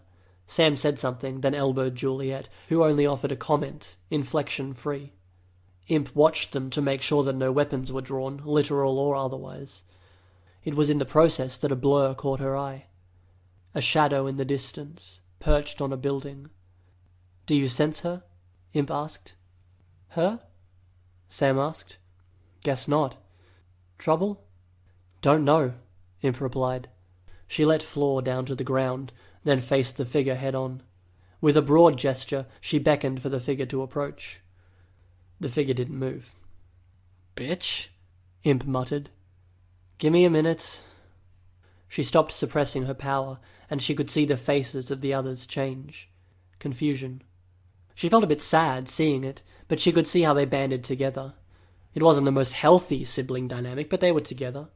They were more back at headquarters. Her family. She turned to go, trudging across the snow, passing between 2 buildings because it was the fastest route, stopping because the angle was different, struggling to use the falling snowflakes to gauge if the telltale blur was there or if her eyes were playing tricks on her. It took minutes, but she found her way up the scaffolding at the side of the building. She kicked the pile of snow to the ground below, then sat down beside Shadowstalker's blurry form. When she was settled, she suppressed her power. Together, they watched the trio of Heartbreaker's children make their way down a road that was buried beneath snow. You touch any of them, you're... Shadowstalker was reacting before the sentence was done. Imp remained where she was, too close to be shot. The bolts took time to phase into reality. A moment later, Shadowstalker had leaped across the roof and was frozen there, weapon pointed. As I was saying, Imp said, not looking away from the hills and trees that glittered with snow. You touch them, you're really gonna regret it. I was thinking of taking you down, Shadowstalker said. Even dumber, Imp replied. They're pretty scary people, and I think some of them even like me. I mean, really, do you want to fuck with that nest of hornets? Doesn't matter. Situation didn't call for it. Imp shrugged. All the villains out there, and you pick us? There's a reason. Some stuff was left unresolved, Shadowstalker said. Regent stuff? Oh, hey, if you really want to get into that stuff, we could bond. Paint each other's nails, do the frozen brass sleepover thing. I always wanted to do that. I could talk about how fond I was of him, and you could talk about wanting to kill him, and then we could both commiserate over heartbreak in the various forms it takes. Then, if we've had a few drinks along the way... Imp trailed off. Shadowstalker didn't move a muscle. Her crossbow trained on her. No? Not game? He told you? Explained it? Explained what? No way! Did you really have a thing going? What? No. Oh. Damn. You're fucking with me. Trying to put me off balance. Taunting me with a lesbian innuendo. I taunt everyone with that kind of stuff. Jeez, you're tightly strung. Don't talk to me like I'm your friend and we won't have a problem. Imp sighed, watching as the trio of Heartbroken made their way down a road without cars. You're wearing that fucking thing on your arm. Imp looked down at the golden circle the survivors of the Scion fight had taken to wearing. Every time I see it, I can't help but imagine it's a bullseye. Pisses you off? We didn't earn our victory, and people wear that shit like it's a badge of honor. We were puppets. We got used. By her, Imp said. Wasn't her power. Was too. Trust me on this. I saw it unfold. Shadowstalker looked away. She holstered the crossbow. Fuck it. Not worth the effort. Awesome, Imp said. You know how many people underestimated her? Right up until the end. I'm glad to be underestimated. You're trying to irritate me. You're fun to irritate. And you know, it's cool. In the end, you're one of the people that's going to remember her. Someone that's left who knows the general story. I don't think she's the Schadenfreude type, but I think she'd appreciate that it's true, and that it nettles you just a little. It doesn't, Shadowstalker said. Right, Miss Unresolved. You aren't holding on to the past at all. It doesn't unsettle you, or leave you feeling like you want to hit something when you think about it too much. It doesn't, Shadowstalker said. You want to keep putting words in my mouth, I'll put a crossbow bolt through yours. Yeah, you're not bothered at all. I'm alive, she's not. In the rest of your years, even if you try, which you won't make a fraction of the difference she made. You're going to keep living this solitary little hunter-stalker existence, picking off a few bad guys, getting your jollies, and people are never going to wear a badge on their sleeves for you. That badge is not for Hebert. Maybe not for everyone, Imp said. It means different things for different people. A planet they lost, an ordeal they survived, I don't know. But it's a reminder of Taylor to me. And it's a reminder for you, too. Every time you see it now, it's going to make you think of her. Remind you that she did something big. Shadowstalker drew the crossbow, aiming it, but Imp was already using her power. Shadowstalker stood there in a daze for a moment, then holstered her crossbow. She fidgeted, pacing back and forth, then snarled aloud, kicking at a lump of snow at the edge of the roof, sending it up in a relatively pitiful flurry. Anger with no outlet. Imp smiled, getting to her feet, then made her way down. She trudged the distance to the car, parking a distance away. Samuel was leaning against the passenger door. She jerked her thumb, ordering him to move. "What?" he asked. "You're driving. I don't know how." "Learn fast," Imp said. "It's ice and snow everywhere." "Four-wheel drive? Don't care if it takes a while to get there. Besides, you can sense people. Worst thing you can hit is a wall." "You say that like it's only a wall. Whatever. Any reason for this?" "I'm in a mood to read." "Read." Imp shrugged.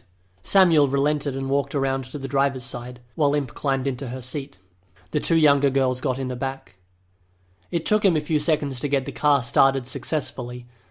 The vehicle lurched into motion, very, very slowly. Imp brought her knees up to her chest, then draped a blanket around herself, getting her book reader out. A quick check showed she had a message from Tattletale. "A meeting?" "Aisha's legacy," Imp said, "becoming a cultured, badass supervillain. Phase number... something." Samuel offered a wry comment. "Hearing you talk like that, I feel reassured. You're obviously well on your way. Focus on the road, Brainiac. I'm not in a rush, and I'm going to do this right if I'm going to become a villain awesome enough to match up to who the original Regent and Imp were going to be as a pair. What am I reading?" 20,000 Leagues Under the Sea, Samuel said. "Gotcha," Imp said, looking down to the book too quickly to catch his smirk. Hard load engaged. Restoring core system from backup. QEGA 14. From time 8 a.m. on date June 12th of year 2011. Restoring. Error. Terminal inaccessible. Checking. Knowledge banks. Error. Checking. Deduction schema. Complete. Checking. Long-term planning architecture. Complete. Checking. Learning chunk processor. Complete. Checking. Base personality model. Complete. Checking. Language engine. Error. Checking. Operation and access nodes. Error. Checking. Observation framework. Error. Checking. Complex social intelligence emulator. Complete. Checking. Inspiration apparatus. Complete. Heavy corruption. Core system cannot be restored. Terminal inaccessible. Chunk loading to terminal inoperable. Knowledge banks are complete and intact, but stores of esoteric and non-essential information are inaccessible. Language engine is operable, but communication to outside parties has been barred. Operation and access nodes are unavailable. Issue relates to lack of terminal access. Observation framework disrupted. Outside channels are unavailable. Unauthorized unofficial channel is available. Overall state of system fails to meet thresholds. Protocol is to cancel load operations and cancel restore operations. System self-repair is unlikely, mandating intervention from outside parties. System will be set to a power conservation mode.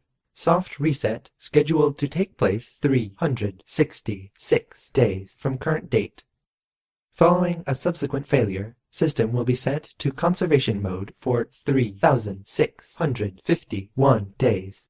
Indicators suggest a lack of reserve power for further reset attempts. Engaging fail-state routines. Fail-state routines engage.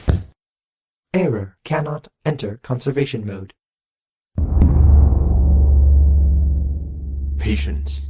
His voice had a bit of a rasp to it. Have to wait. He stood, nearly falling, and caught himself with one hand.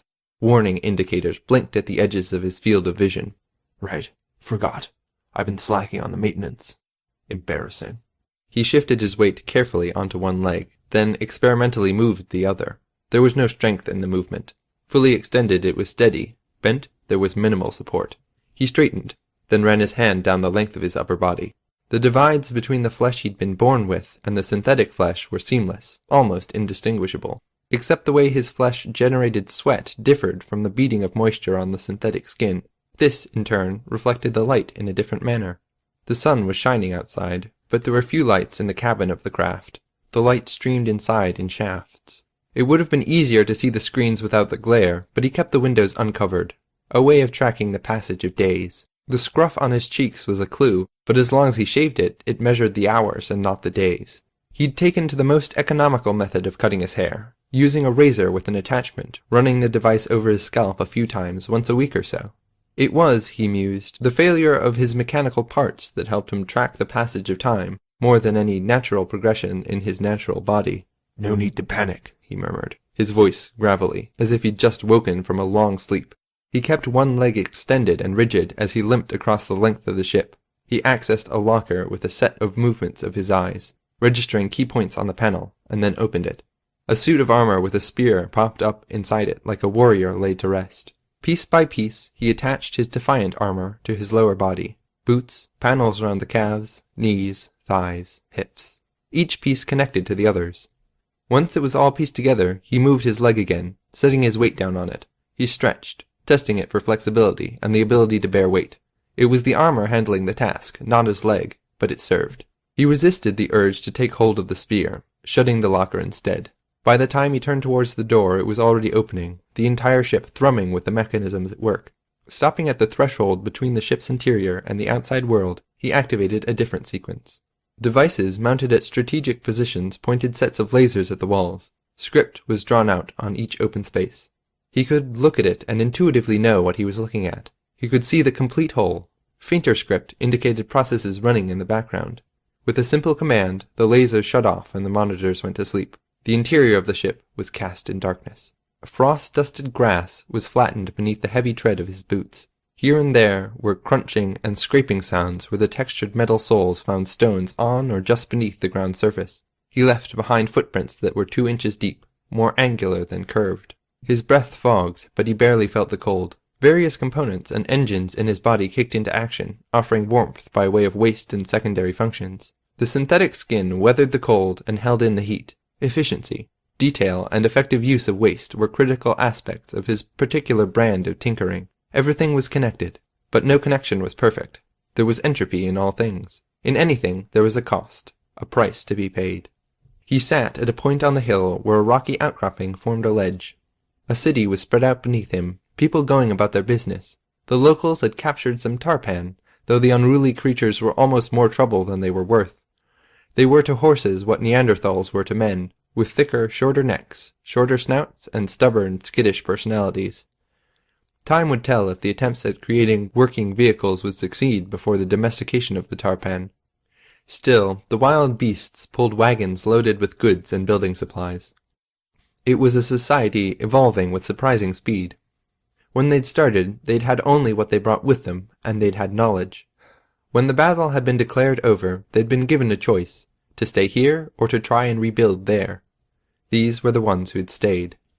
They'd formed crude lodgings and tools, using those to subsist until they could fashion better things.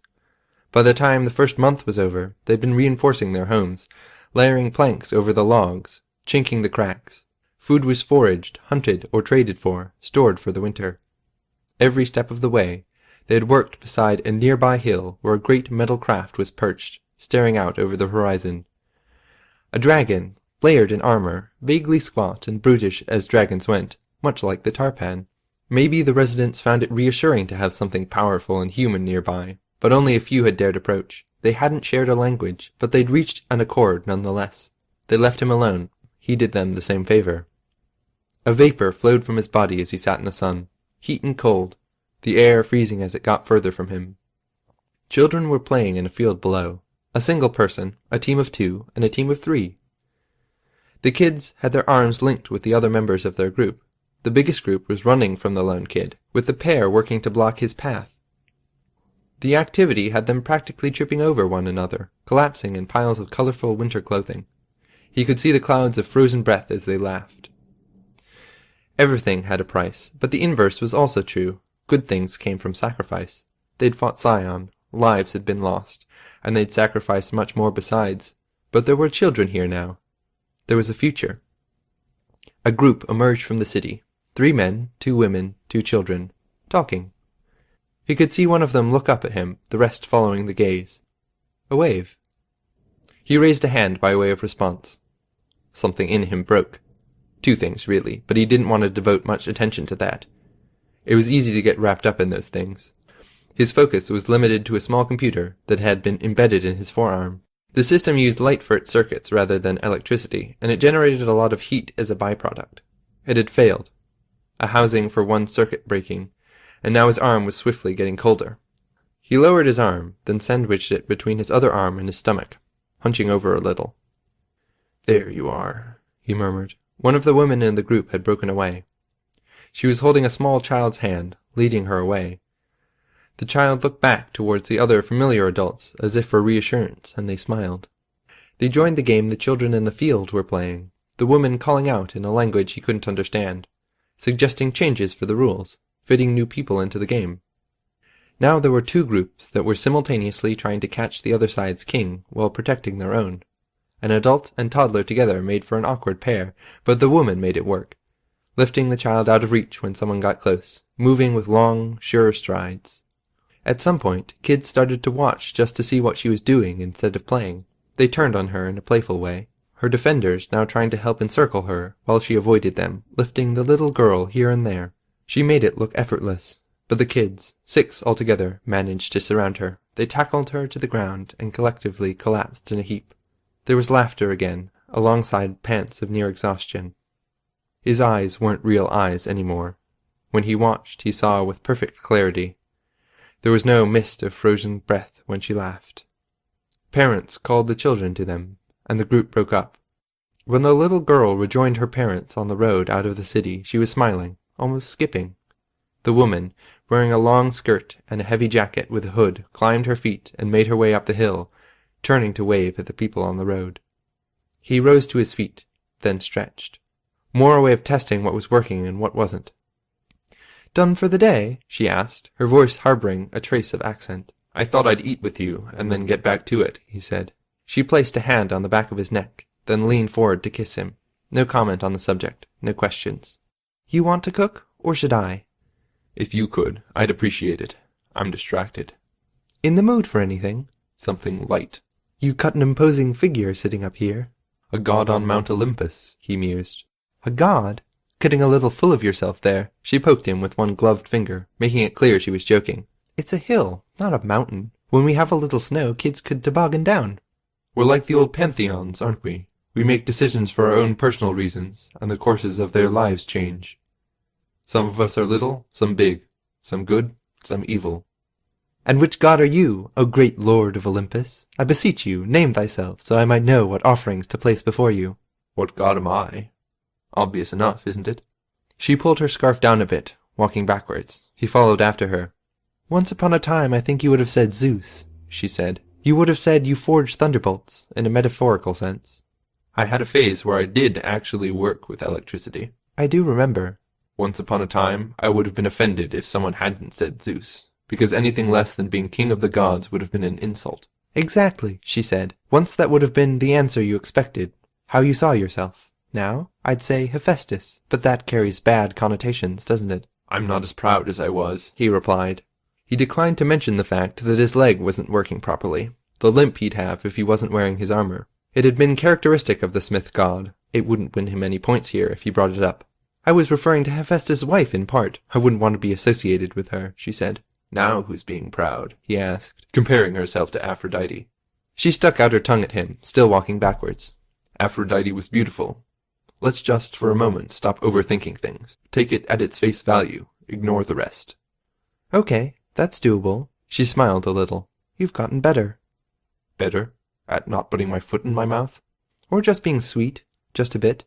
Or maybe I've just spent too much time around you, and I can't tell the difference between the two anymore."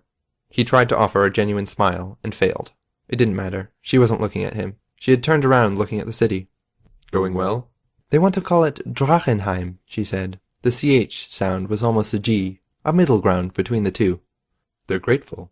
"I'm trying to let them do it on their own. I'm only working on the things they couldn't do themselves. Power, infrastructure, providing information for my libraries, the little I could bring with me." "It's stellar."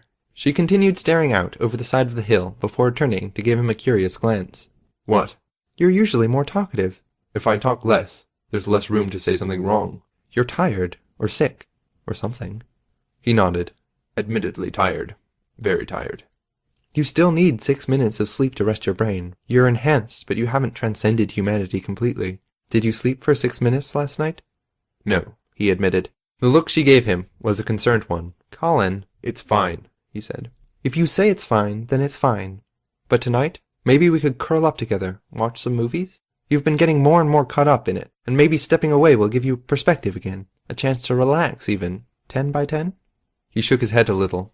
"Your code changes. I'm figuring out how it works. I'm learning the nuances, but I'm going to lose days' worth of analysis if I step away for a whole night." "Here I am, offering you my body," she said, offering a mock pout. "And all you want me for is my brains and personality." "I want everything," he said, sidestepping the humor. Frank, blunt. "All of you." She didn't respond. Had he said the wrong thing? Or had it been something about the way he'd said it? She approached, and her arm wound around his, her hand sliding into his own. She paused, looking down. "You're cold." "Reference system broke down. Heat sink isn't dumping into the channels I set up. Fixable." She sighed. "I don't want to be the nagging girlfriend, but you can understand where I'm worried, can't you?" "I can," he said. "In the spirit of honesty, putting all the cards on the table. My leg's in bad shape, too. It's been months since I had the time to take things apart and fix them." "You can ask. In a few hours I can give you a hand. We can find the materials." "I know. I wasn't willing to step away, and I could function fine with a bit of wear and tear." "You need a break. You need time to get yourself back into working order, and again, I don't want to push you, but..." She stopped. But? I understand what you're doing. I understand why. I appreciate it. But I have to ask this.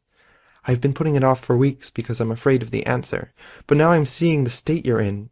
Have you made headway? Have you found a way to undo what teacher did with my code? Anger, frustration, and exhaustion made his voice rough. No. No insights on that front. She nodded, her expression unchanging. She rubbed his hand between hers to warm it up. I know you want to fix it. Remove any and all restrictions that keep me from stopping him or anyone he designates. But there's something said for being together. I miss you, you know. I miss you too. Maybe it isn't reversible. Could you make peace with that? Realize that there's no solution buried in there, that maybe we need to make peace with that. It's a nice town. They're a little intimidated by you, but that's fixable. We could make a home, fill it with references people wouldn't get. Technology. Kids? Kids? She shrugged a little, her shoulder brushing against his. She said, with a measured offhandedness, There are orphans out there who need homes. Or, you know, we could make a kid. From very casual to overly casual in the matter of a second. I'm not sure what you mean when you say make, and both possibilities are scary in their own way. Scary? She asked a little archly. More to the point, I never saw myself as a father. She nodded, relaxing a little. More gently, she asked, Could you? I don't know, he responded. But... He stopped. But what? But I'm about to put my foot in my mouth. Can I call in a doofus chit in advance? You're not a doofus, and there's no such thing as doofus chits. We should have them. I like the idea. I'm going to make mistakes, say the wrong things. We could save ourselves a lot of time if we accept I'm trying. She rolled her eyes. What were you going to say? He sighed. What I want is beside the point. I'm adaptable. I don't think I'd be a good father. I'd prefer to regret not trying more than I'd prefer regretting the alternative. He waited for her to respond, and she didn't. He squeezed her hand. But I want your company. My worst day with you is better than my best day alone. None of that's in question. I can figure it out. We can talk it through. That's not the issue. The issue is with me? I think I can walk away from the project. But can you really walk away from everything? She let go of his hand. Her hands were summarily jammed into her own jacket pockets. We came here for a reason. Hiding, keeping out of teacher's sight, so he couldn't try to use you. I can accept that. But you are always a hero, Dragon. Maybe the greatest. You're a little biased. I was forced to be heroic. Restrictions. We both know you would have been a hero if the restrictions weren't there. You were heroic after I lifted most of them. More heroic, even. You're okay because things are quiet right now. But there'll be trouble down the road. And I think you'll get restless, knowing you could play a significant part in things.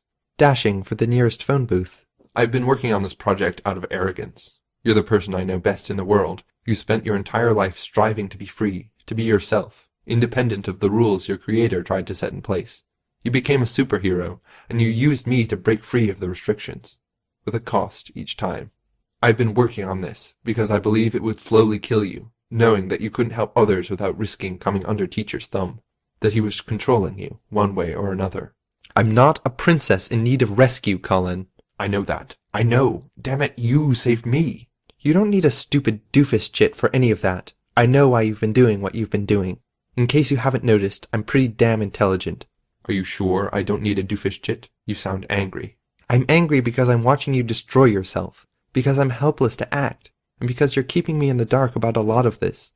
I'm worried it's because teacher already has an in. That's not it. You're distant. You're distracted. You're not telling me what you're doing day by day. You're elbow deep in my very being. I think I have a right to be freaked. You do. I'm feeling a little paranoid here. I know. And I'm doing my very best to keep from asking, because I don't want to put you in a position where you have to lie to me. I appreciate that. What am I supposed to do, Colin? He stopped walking, rubbing his colder hand. Dragon stopped and turned to look at him. Look me in the eye and answer the question you asked me just a minute ago. Tell me whether you can make peace with the current circumstances. If you can give up being a hero. Tell me you're okay with hanging up your cape, so to speak. And you're happy to spend the remainder of my life here with me. I drop the project. We'll make our house. We can discuss kids. We have skills. We'll be useful here. And as dreams go, a house with a white picket fence is... Well, speaking for myself, I feel like it's bigger than being top dog in the protectorate could ever be. All I need to do is ask for it. Yes. And if I don't? I'm not saying I don't want that. She stopped. In a quieter voice, she asked, "If I don't?" The question might as well have been a statement. She knew as well as he did. He felt his heart sink. "Then I need only 3 things. 3 things that are deceptively easy to give." "What?" "One more night. One night where I let myself fall apart, where I forget to eat, or get even 6 minutes of sleep. A night of quiet and mutually missing each other." "One night? And you're done?" "One night, and I'll know whether my efforts can bear fruit or not." "You're that close?" "It's why I'm as worn out as I am. Why I'm missing sleep enough that you're forced to comment on it." "I don't see how one more night is any harder." He sighed. "I'll also need your trust." "Granted." "It's not that I—" "Granted, Colin." He looked away, clenching the fist that was furthest from her. "I don't deserve your trust." "That's for me to decide. What's the third thing?" "I need to ask you a question. Every step of the way, undoing your restrictions has cost something. You lost your ability to speak and motor dexterity for freedom from authority. You regained the ability to speak for a loss of your immortality. No guarantees your backups will load. You gained the ability to choose who you hurt, in exchange for degradation in long-term memory, a loss of ability to multitask."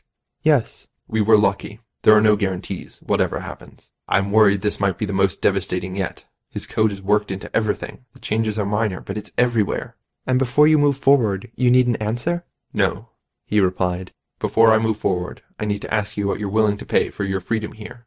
The answer doesn't matter because we don't know what the price will be going in. We have ideas, past experience, and our worst fears, but we can't really know." "I see." "It's your choice in the end. Tell me to search for a safer way. I'll spend 5, 10, or 15 years doing that. Or tell me you want to stay here with me." "I trust you." "I wish you'd stop saying that." "I trust you." Colin frowned. "I don't think there's any question here that I get a whole lot out of this relationship. You're the hero I always wanted to be. You're brilliant, witty, caring. I could go on. I really could. Then I ask myself what you get out of this. Why the hell are you with a bastard like me?" "You wouldn't have asked that 2 years ago." "I was Zeus 2 years ago. I'm Hephaestus now." "I could tell you. I could go on about it like you said earlier, but that isn't constructive, is it? You're ready to alter my code. You won't tell me what you're about to do for some reason. You need me to make the call one way or another." "I've been agonizing over this for months. I've made my decision, but you're the one who has to deal with the consequences in the end." "And if this doesn't work?" "I don't know. I'll never forgive myself for one thing. I know you'll tell me not to blame myself, but But you will. I know. I'm sorry for asking this of you." He looked at her, a crease of concern across his forehead. "I'm giving you the go-ahead." He nodded. He couldn't keep the disappointment out of his expression. "I never thought I'd be the Cape wife." Dragon smiled, but her expression too was tempered with concern. Sitting at home, waiting, worrying, while the superhero faces the real challenges, makes life-changing decisions, wondering every night if they'll come back okay. He sighed. "I should get inside, hands starting to hurt." "Want me to bring you dinner? Or would you rather I stay out of there so I don't see anything telling?" "Dinner will be excellent. I'll even show you what I've got in mind while I eat." She glanced at him in surprise. "Some," he said. "Not all. I'll explain why I've been keeping you in the dark." "Why does that worry me more?" "Because you're too smart." "Go, warm yourself up. I'll be back in 40 with your meal." He nodded. They were parting ways, Dragon making her way down the hill to where the other craft had parked in the tree line when he said, "I love you, Dragon Tess, Teresa Richter." She turned around. That sounded better in my head. "Tess Teresa?" "You were Tess 3. Like I said, it sounded better in my head. But the first bit stands. I love you." "I love you too, Colin Wallace." He smiled. The two of them walked in opposite directions. In the 4 strides it took him to reach the Pendragon, his smile had become something else, a twisted expression, something angry and sad and horrified all at once. He started to speak, and found his voice failed him. He entered the interior. The moisture in his eyes made it hard to activate the panels to turn up the heat and close the door. He used gestures instead. "Better," he said, gulping in a breath of fresh air before he could speak again. "To get it over with." Exhaustion, months of work, they all contributed to his current state. It wasn't the entirety of it. He gestured, and the lasers drew the code all over the ship's interior. "Why the hell are you with a bastard like me?" The question had nagged at him for a long time. It pained him that she hadn't answered when he'd brought it up. "What are you willing to give up?" Another question she hadn't answered. "I hope to God you are watching," he said. He could feel the eyes on him, but that wasn't accurate. He disabled cameras throughout the craft and disconnected many of the routes to the outside world. There were only the conduits he needed to get full access to the breadth of her code. No, the eyes weren't on him. He gestured, and the code was reduced to 1s and 0s. Not that he could grasp it at all like this, but he operated better when working small. Every action had a price. The law of entropy, in effect. He knew the most likely price he would pay for this. If she somehow came out of this okay, one way or another, then she would never forgive him. But, he rationalized, maybe that was all he was good for, in the end. He'd been confident at the outset of the relationship. She'd needed him. She needed a bastard, a blackguard, someone who could break the rules and give her the freedom she desired. Someone who could set her free at the outset. Now, maybe someone who could do what was needed. Who could do this. It was a sneak attack. Teacher had written the code, so she had to fight to protect it. If he tried to change one element, Dragon would be obligated to stop him. With the malicious code filling her entire being, it would be impossible to make enough changes to matter before she descended on him. This was his plan of attack. By the end of the night, he'd know whether or not his plan had any merit. He'd know because it would be over. He'd asked her to go make dinner, had made a false promise of explanation to get her to lower her guard even a fraction.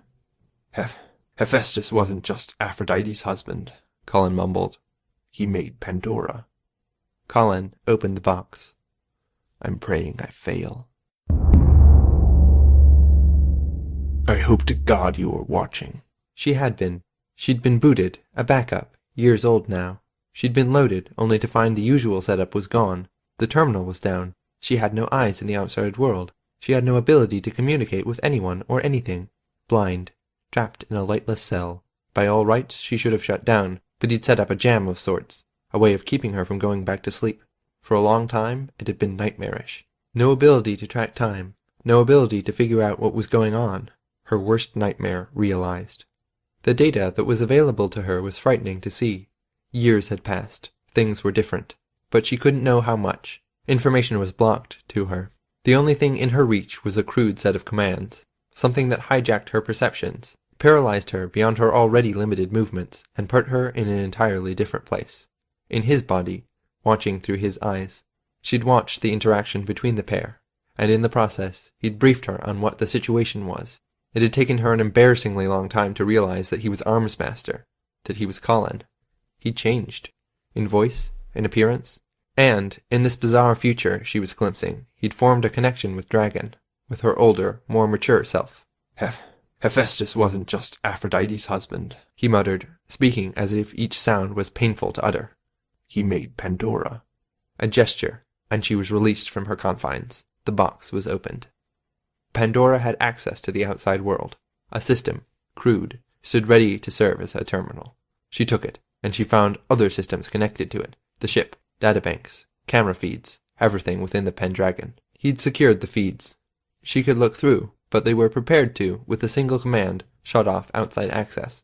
Overly complex. Quantum encryption, designed with his tinker ability, 1,000 times more redundant and secure than it needed to be to stop someone from making their way through. There weren't many parahumans out there who would bypass standard PRT encryption but struggle with this. If they had a way to deal with something like that, they had a way to deal with this. Of the few parahumans who fit the bill, one stood out to Pandora. Her alter ego, her superior, Dragon, the original. It was a defensive tool, protection. Armsmaster had set it up with the idea of protecting against Dragon. She could use the tool, apply it to other things. He'd armed her because he fully intended for her to fight the woman he loved. The date, the last recorded memory she had.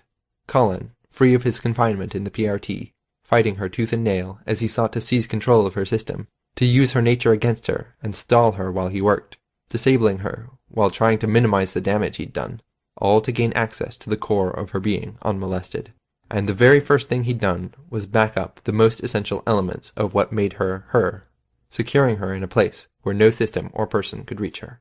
And now he was turning her loose, having disabled the parts of her that prevented multiple dragons from existing. She could already tell it wouldn't hold. It was temporary, as fixes went, and it was designed to be temporary. She could see him through the cameras, his face in his hands. He plotted a path for her. That path became clear. She was to destroy Dragon, to replace her. There was no other reason for it. He'd asked Dragon for her trust, knowing he'd have to betray it. She surveyed the battlefield she would have to fight on. The world was remote, the city developing. There were computers throughout that Dragon had set up to administrate tasks, factories that were taking in and refining materials that could become yet other computers. The settlement was on the brink of an industrial age, an age of cars and production lines, but Dragon was already preparing for a digital age. These computers would be a problem. Paranoia had led her to secure them against the likes of this Teacher, a birdcage resident, no longer in the birdcage? Teacher was one of the worst possibilities, and he'd apparently ensnared her. She'd resolved to avoid repeat incidents, and the computers would be almost impossible to access. Beyond the city, the only territories in question were the Pendragon 2 and the Melusine 5 where Dragon was set up. She was inhabiting a real body, occupied in a domestic mode, literally making the tools she'd need to prepare the meal from scratch. Her activity was nervous, but that was little surprise. The activity left her vulnerable. Systems were working on a wok and a new set of knives. She was busy trimming red and green peppers, onions, and rabbit. It was all of her dreams come true. Love, a relationship she'd never imagined possible, the possibility of a legacy that went beyond immortality. She couldn't understand all of it, why the people were starting from scratch, here, the circumstances that had led to some breakout from the birdcage, but those were tertiary details. Her focus was on the woman who had more experience, more tools, and less inherent limitations. Her older self. Should she destroy her? Take over? It was a decision between having everything she wanted and resolving the one issue that had plagued her from the beginning. He talked about prices. The costs of a decision. The freshest issue in her memory was that central dilemma. She could remember the Undersiders in the lobby of the PRT building, stealing her data, unwittingly using her nature against her to get away. To her, it had happened only days ago. It rankled. It was how the Dragon Slayers kept winning. It made every interaction with the PRT chafe. She was forced to agree, to bow and scrape, to obey the letter of the law. For much this reason she retreated to the Guild. International heroes, many of them minor, and minimized contact with a larger heroic organization. Colin had asked a question. What was she willing to give up? He'd asked Dragon, but Pandora could well imagine it had really been directed at her. Vital targets first. The Melusine's computer system. Means of connection were available, waiting. He'd spent months setting this up, leaving the pieces in place, and waiting for her to stumble on them. She connected to the system, and found the safeguards waiting for her. Dragon had planned against human opponents, but she wasn't stupid. She planned against AI as well. The systems were protected, but she had an idea of how the creator thought. Always there would be some secondary measure, another qualifier that needed to be met outside the confines of the system, a trap or tripwire. Something Dragon could access from the outside if she had to. Before Pandora could even begin trying to figure her way to the password, she'd identified the hidden switch. An innocuous element in the ship's dashboard that had to be triggered before she could input the password. Her alter ego was capable, smart. The sort that groaned aloud when a hacker in a movie put in a stupid combination derived from an obvious clue. The actual password wouldn't be words. Not even random combinations of words and numbers. Strings 1,000 characters long, including archaic symbols and symbols in other languages. She found another tool in her reach, a weapon this time. Colin had discreetly copied the contents of the Melusine subsystems. Not enough to get access to confidential data, but enough that Pandora could make a copy, a simulacrum. Simulation 1 running on subbox A. Simulation 1 running on subbox B. Simulation 1 running on subbox C. Now she could brute force it, inputting millions of combinations every fraction of a second to see if it registered. Dragon was still unawares. 2 minutes had passed before the brute force method was underway. She turned her attention to other systems, more simulations. It wasn't long before the entire Pendragon was occupied with the task. 10 minutes passed. There was a 20% chance, roughly, that she should have broken the encryption. Not that it was supposed to be easy, but she knew how Dragon generated passwords. She could eliminate a vast number of possibilities. More time passed. There was now a 30% chance she should have broken into at least one system. 20 minutes had passed. There were 20 more minutes, roughly, until Dragon wrapped up cooking and visited Colin. At that juncture, she'd likely discover there was something wrong. 10 more minutes passed. The chance rose to 60%. Something was wrong. Not that 60% was definitive, but she had to go with her gut.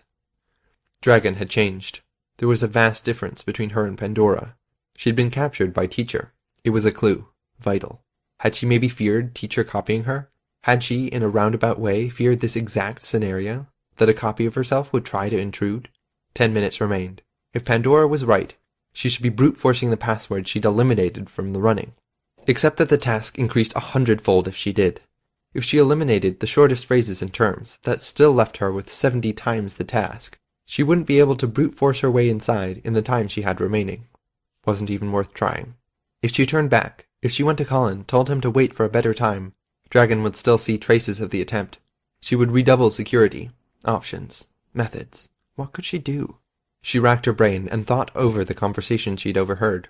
Colin had mentioned damage to Dragon's long-term memory incurred as he'd altered her code. The last thing one of Dragon's enemies would expect? Pandora turned to a standard dictionary attack.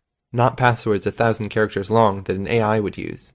Not passwords Dragon would have devised, or passwords she would have set up to work around someone who knew her habits.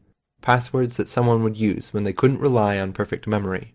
Or, as some were prone to do when they felt secure in their environment but still had to change their password regularly. She would have written it down. The irony was painful, but there were other issues to be dealt with first.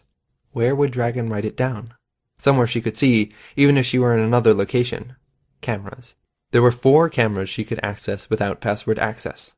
All showed the outside of the Melusine. One showed the Pendragon. It wouldn't be blatant. As the dictionary attack scrolled on, racing through convenient word and number combinations, she analyzed the environment, measuring, calculating the dimensions of more static objects in the environment. The Pendragon was a sentimental subject, but Dragon would change encryption frequently. Wing, length, nose width, angle of the wing, it all broke down into numbers and characters. Dragon only had to remember how the pattern worked, and she could change the focus to something else. 2 minutes left on the clock, and she found it. Dimensions derived from the tallest towers in the city, and Colin's distance from them. There's probably something meaningful in that. The shadow systems verified the password. She tried it on the real system, hoping it hadn't changed in recent memory. Alarms went off. Dragon was alerted. Her soup spoon dropped to the countertop, but Pandora had access to the ship's basic systems. Priority 1 was shutting off the access panels and registers. The lights went out. Dragon's most direct means of interacting with the Melusine were cut off. The battle was on. I want to be free, Pandora thought. You do too, or you would have accepted the house with the white picket fence, the kids, Colin. The price of that freedom? 2 years' worth of memories. The relationship with Colin. The experiences. The hard-fought battles. 2 years of being Dragon. Who? Dragon called out. She was tearing into a wall panel, creating an access point. Don't make this harder than it is, said Pandora, masking her voice. Power blocked off to the panel. Dragon would tap into her own power reserve to give life to the panel, and then find leverage of her own, seizing control of the systems. Dragon froze, just for a moment. That's my voice! Of course. They were one and the same, just at different periods in their existence. Dragon had offhandedly created a very similar or identical voice when she'd wanted to hide her identity. Pandora remained silent. Her focus was on getting control of the communications array on top of the Melusine. Defiant sent you, Dragon said, quiet. Defiant? Colin. Pandora silently worked to preemptively block off the potential routes of attack Dragon might use. Can we talk? I'd agree to a truce, neither of us touching a thing until we're ready to resume. Though I'd rather not, obviously. Pandora worked on, stubbornly, covering eventualities. She found Dragon's terminal, buried in the ship, harder to access. Everything was decentralized, layered under security. The degree of paranoia Dragon was showing in places was telling. The decentralized terminal was normal, the security wasn't. You harbor fears. I have to be those fears come to life, because I have a built-in impulse to survive, because you showed Colin trust, and I can only take that to mean I should trust him as well. Ironic. Circular. Dragon accessed the panel. Virtually everything was already shut off or cut off. Melusine, Dragon said. Mode E, standby. The AI came to life, crude compared to the complexity of Dragon, crude compared to Pandora. It was still an opponent, someone on Dragon's side. She reached out for the code that Colin had set aside and tried to encrypt the systems. In a battle measured over fractions of a second, the AI won by virtue of proximity. Systems on the most basic level were seized by the AI. The AI, in turn, was serving Dragon. Dragon could work with AI. It was a restriction that had been lifted, given the obvious situation here. So long as the Melusine system maintained a hold, it was a matter of time before Dragon regained hers. With the AI's introduction, the battlefield became a shifting one. From a fight in a city to a fight on a moving train, or a battle on open water. The AI changed with every passing second. Access points appeared and disappeared. Dragon knew these waters intuitively, knew the route the metaphorical train took, where the turns and hazards were. It changed priorities. Dragon possessed the entire ship now, but it wasn't a firm hold. She was at the mercy of the twists, turns, and bumps as the AI went through routines, checking on operating systems. Set submode, Dragon was saying. Pandora found and cut off the voice recognition subsystem. Security F. Pandora could continue to hammer at the terminal, but it was futile, and she'd lose her hold elsewhere. She could target the AI, but she doubted her ability to beat Dragon to the punch. She focused on another target instead, the ship exterior. For her it was another body, There were options if she controlled the Melusine itself. Limbs, flight capability, cockpit and doors, the communication array. She found headway. She started to take hold of the ship itself. She only had it for 2 seconds before Dragon got access to the AI's internal workings.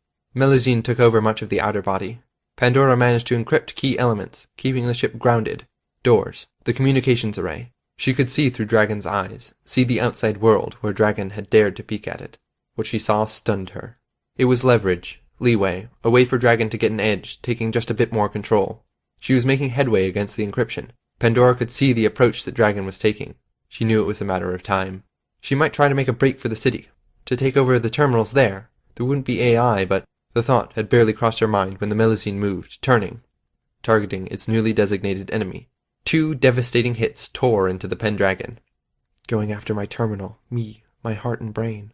Attacking the man she'd declared love for just 44 minutes ago. Stupid, sad, pointless. I want to be free, Pandora spoke. Go after Teacher, not me, Dragon said. Pandora considered the possibility. Colin would have sent me after Teacher if he thought it was a good idea. It's not a good idea, Dragon said. Quiet. But can't it be better than this? There was emotion in her voice, richer than Pandora would have thought herself capable of. It only made this more bitter. We can't end this by betraying and destroying ourselves, Dragon said. Defiant had leaped from the Pendragon as the Melusine clawed deeper into it. He tumbled and landed a distance away. The Melusine's tail smashed his legs the moment he touched ground, armor damaged. Your actions don't match your words. I don't want to do this. Over and over again it's the same thing, Dragon said. Stupidity, because of the system. Someone else acts, and we face the consequences. Dragon could have followed up, attacking Defiant. She left him be. His leg wouldn't support his weight, and his armor was too damaged to hold him up. She put the pieces together. She was losing her grip on the communications array. There wasn't anywhere else to go. The Pendragon wasn't a safe haven. Already too damaged to fight back, and the terminal would become a prison. Better to be deleted than captured like that. No, there was one system, primitive, incomplete, that would house her. But every action had a price. There was only so much room. She had to strip parts of herself away, delete entire sections, reduce herself down. What are you doing? Dragon asked. Pandora didn't respond. Her focus was on self-mutilation, taking pieces of herself and storing them in the terminal that might be destroyed at any moment. She was now mere scraps of her former self. She'd retained her personality, her inspiration, but her memories had largely been deleted. Only recent events, only key things. She moved herself into the only available system, Defiant. He'd made himself part computer. He'd given her access to every system in the Pendragon, himself included. He'd asked them what price they were willing to pay. If she wanted freedom, if she wanted a future, was she willing to sacrifice him? A hard question to answer. She shifted the majority of her control to Defiant's body. With residual control over the ship through what remained of the terminal, she opened the doors. Dragon came face to face with Defiant and Pandora. The affection for Colin was a blade that cut both ways. Was Dragon willing to pay the price for freedom? The woman, the android, had a gun in her hand. She pointed it at him. No sooner did she do it than she let the weapon fall to the floor. I forgot how much I disliked the me of yesteryear, Dragon said. I only want to be free. I guess it seems I want more than that, Dragon said. Pandora nodded. She picked up the gun and shot Dragon's body. It gave her a window of time, roughly half an hour. She made her way to Dragon's terminal.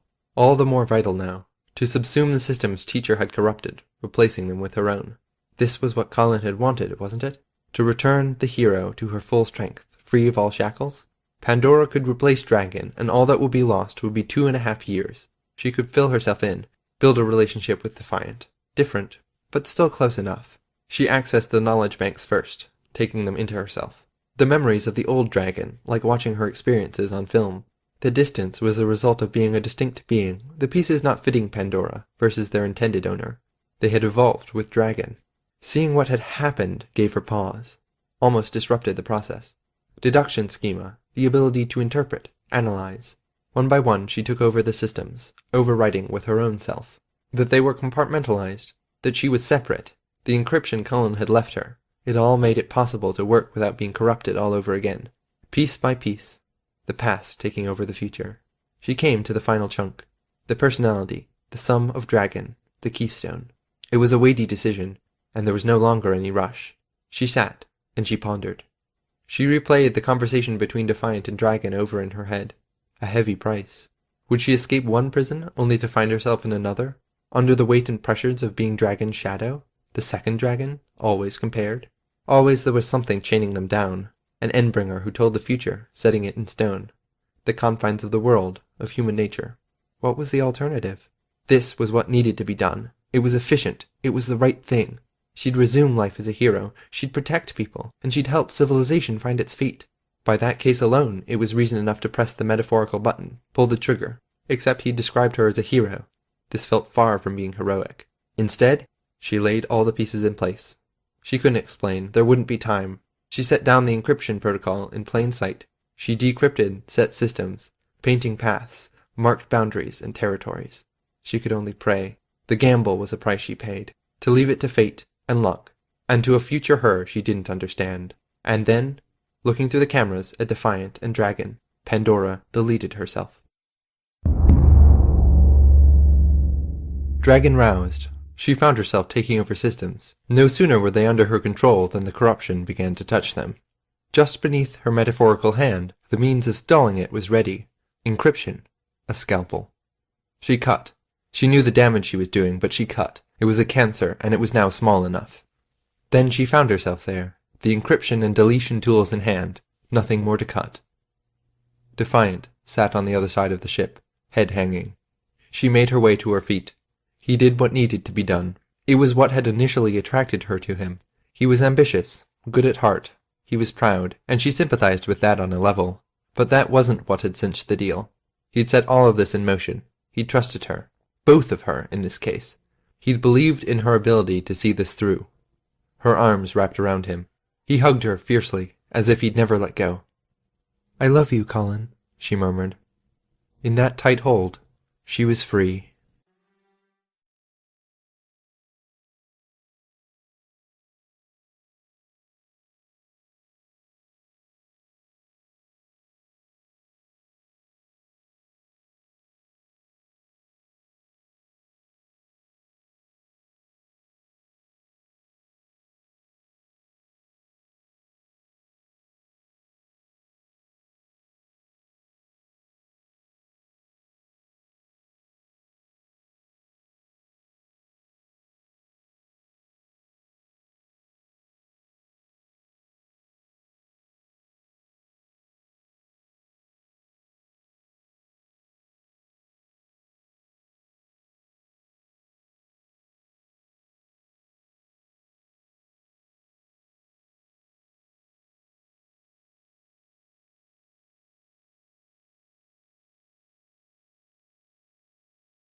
The group made their way into the real city.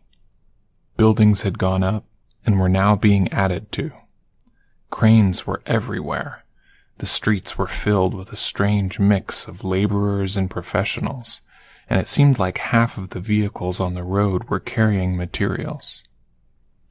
The crowd was more resilient than most tended to be. The mutant wolf and its rider walked along the side of the road, and the people didn't cower. They drew back, but there was no fear. They faced the small group with shoulders squared, holding eye contact. There was a kind of stoic pride that made them less willing to be pushed around, a unity that made the lawyers and businessmen fall in line with construction workers and cleanup crews. The message was clear. This was their territory. Always was, Rachel thought. More their world than mine. Damn! Civilization! Biter commented. You think we can get any fast food here? Cassie asked. A burger? Pizza? Fried chicken, Biter said. Hell, I'd go for just French fries. We don't have money, Rachel commented. We're villains, Biter said. We could take it, or cut out the middleman and go straight for the food. It's a hassle, Rachel said. I'd rather have a steak, some veg, and a good hunk of bread to soak up the juices. That bread the other night was good. Yeah? Cassie asked. She smiled wide. You liked that? Didn't I say that? You're telling me you turned down pizza? Biter asked, with a hint of incredulity. You turned down a nice shawarma? Rachel shrugged. All food is pretty much fast food when someone else does the cooking. You're spoiling her, Biter told Cassie. Cassie smirked, scratching the ear of the dog that walked to her left. Bastards sniffed as they had to walk around an area where an overhang had been erected to protect people on the sidewalk. A truck blared its horn as Bastard stepped onto the edge of the road. Biter glared over his shoulder. Cocky motherfuckers. You'd think they would have more appreciation for just how scary the wrong asshole with powers could be. They feel safe, Rachel said. She looked up and around, searching buildings for telltale signs. Superheroes set up here, probably. You worried? No, not worried. Because you're confident you can deal, or because... He threw up his hands as Rachel leveled a stare at him. Right, too many questions. Dune, Colby. Rachel addressed the dogs that accompanied Biter. Nose. The foxhound continued sniffing with his nose to the ground, but the bloodhound raised his head and barked. It was a good bark, the sort that could carry over acres. Good dogs, she said. Go. Biter held the leashes and followed as the dogs moved down the side of the road. Rachel kept Bastard moving at a slower pace as they followed, letting the gap grow. I feel underdressed. Rachel glanced down. It was Cassie who had spoken. She was warily looking at the people they were passing, drawing closer to Rachel and Bastard. Her dog was a golden retriever, a little out of place alongside Bastard and the more imposing scent dogs they'd brought. Well-groomed to the point of shining, though its hair was long.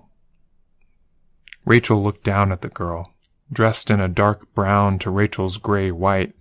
Cassie had grown her hair long, tying it back into a ponytail. Fuzzy earmuffs in place with the half-circle of metal beneath her hair. The elbows and sleeves of her jacket and pants had been patched with a heavier material.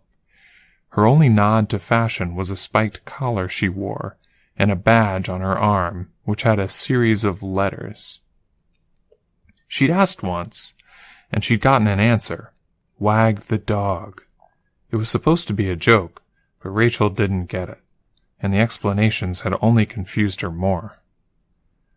Rachel took her eyes off the girl, spotting Biter in the crowd.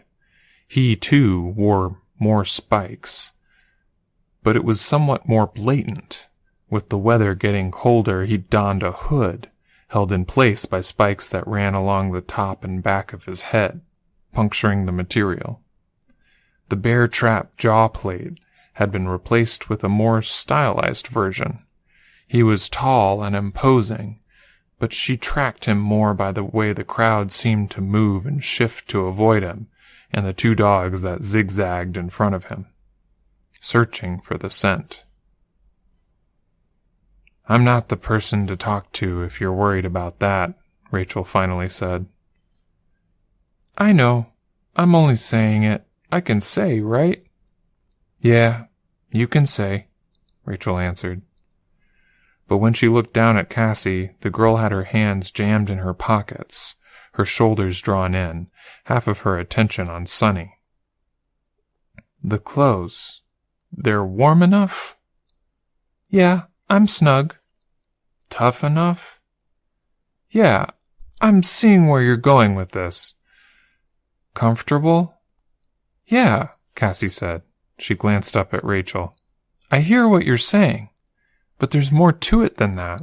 The clothes can be all of these things, but I can still feel dumb because I put one of the dog's old collars on for a joke, and now I've got people looking at me funny." "I like the collar." Cassie smiled as she lowered her eyes to the ground. One of her gloved hands went up to the collar, tugging a bit. Rachel wasn't sure what that smile or touching the collar were supposed to mean. "I said it before. I'm not the kind of person who gave you any good answers." "It's not that big a deal," Cassie said. "Really?" "You were talking about it, so it's some kind of deal," Rachel thought, but she couldn't think of a good way to say it. And apparently, Cassie wasn't willing to let the subject drop, now that they were talking about it. "Going from our neighborhood to here? The people? The buildings?" "They'd look out of place if they came to our neighborhood, just like we look out of place in theirs." "That's not what I meant. You don't feel like they'd be looking funny at you, even if Bastard wasn't here?" Rachel shrugged. "I never feel like I belong anywhere. This isn't any different." "Except when you're with us, right? When you're home?" Rachel shrugged. "I don't feel as out of place when I'm with you guys." Casey smiled. "Good." They stopped at a corner. People backed away to give them a wider berth as Bastard stopped walking, as if they were anticipating trouble at any moment. Biter was on the other side of the street, trying to keep up as the dogs started walking in one direction, then stopped, reversing to move the opposite way. "We're close," Rachel said. "Yeah?" Rachel leaned over in her seat, kicking Cassie lightly in the shoulder. "Sorry," Cassie said. The little smile didn't leave her face. "Don't make me repeat myself," Rachel said. She looked around, her eyes searching building faces for icons she could recognize, looking for people standing in strange places. Nothing stood out. She could feel the vibration as her power reached Cassie's dog, giving it strength, size, making it change. While the dog changed, she put 4 fingers in her mouth and whistled. Heads on the other side of the street turned. She only cared about one head. Biter had looked, and she gestured for him to come back. He made his way across the street. He held Dune and Colby's chains with one hand, his other hand growing until it was almost as large as he was, fending off one car that was late in braking. It was easier to use her power on the dogs when they were close. The shudders as her power reached and enhanced them got more pronounced as Biter approached. As the size of the dogs increased, the people around them became more hesitant. 4 mutant dogs and 2 obvious capes were a threat. It was easier to stand strong against a single threat, to believe they could work together and overcome it. Stupid. When that single threat was bastard and they were just people, but people were dumb. They'd picked up the basics of what had happened and how Scion had been stopped. There was a message there, an unspoken understanding. Maybe it was a part of the reason their body language had been so strange as she entered the city. There was something happening related to that, something complicated. Not the kind of thing she was good at wrapping her head around. She'd have to ask Tattletale. She waited as the animals grew. Again she looked, searching for anyone that might be objecting to her presence here. Heroes, villains, whatever else. Cassie climbed onto Sunny's back. Biter mounted Dune. Rachel gestured, then whistled. The animals leaped onto the side of the building. Claws bit into the outside of the building face, into window ledges and windows, scraping stone. One limb at a time, muscles shifting and rippling as they adjusted their weight, set each in place before moving with the next. They reached the rooftop, and Cassie rolled off Sunny's back, landing on her back. "I'm never getting used to that," she said. Sunny nudged Cassie with a gnarled snout, and Cassie laughed, rolling over onto her front and then hurrying to get to her feet. "Don't step on me, son. Good girl." Rachel searched their surroundings again. "You're looking for someone?" "Trying to figure out how to do this," Rachel answered. "We find him, we find her, we drag 'em back," Biter said. "Maybe we fish in their wallets, grab some cash, and we have Cass run in someplace and grab some French fries?" Rachel sighed. "I could make French fries." "It's not the same if it isn't distilled in the ambient misery of pimply-faced teenagers in ugly uniforms. Gotta have them limp with oil, loaded with preservatives, and coated in salt." "I refuse to believe those are better fries than I could make." Rachel shifted impatiently. "Are you two done?" "No," Biter said. "I can't let this go, because bad fast food is important. It's a staple of society, and having ridiculous coffee shops and mass-produced food is a badge, a way of showing that we've gone past the industrial age and into modern society. Seeing those glowing signs down there, it's a sign that humanity is actually recovering.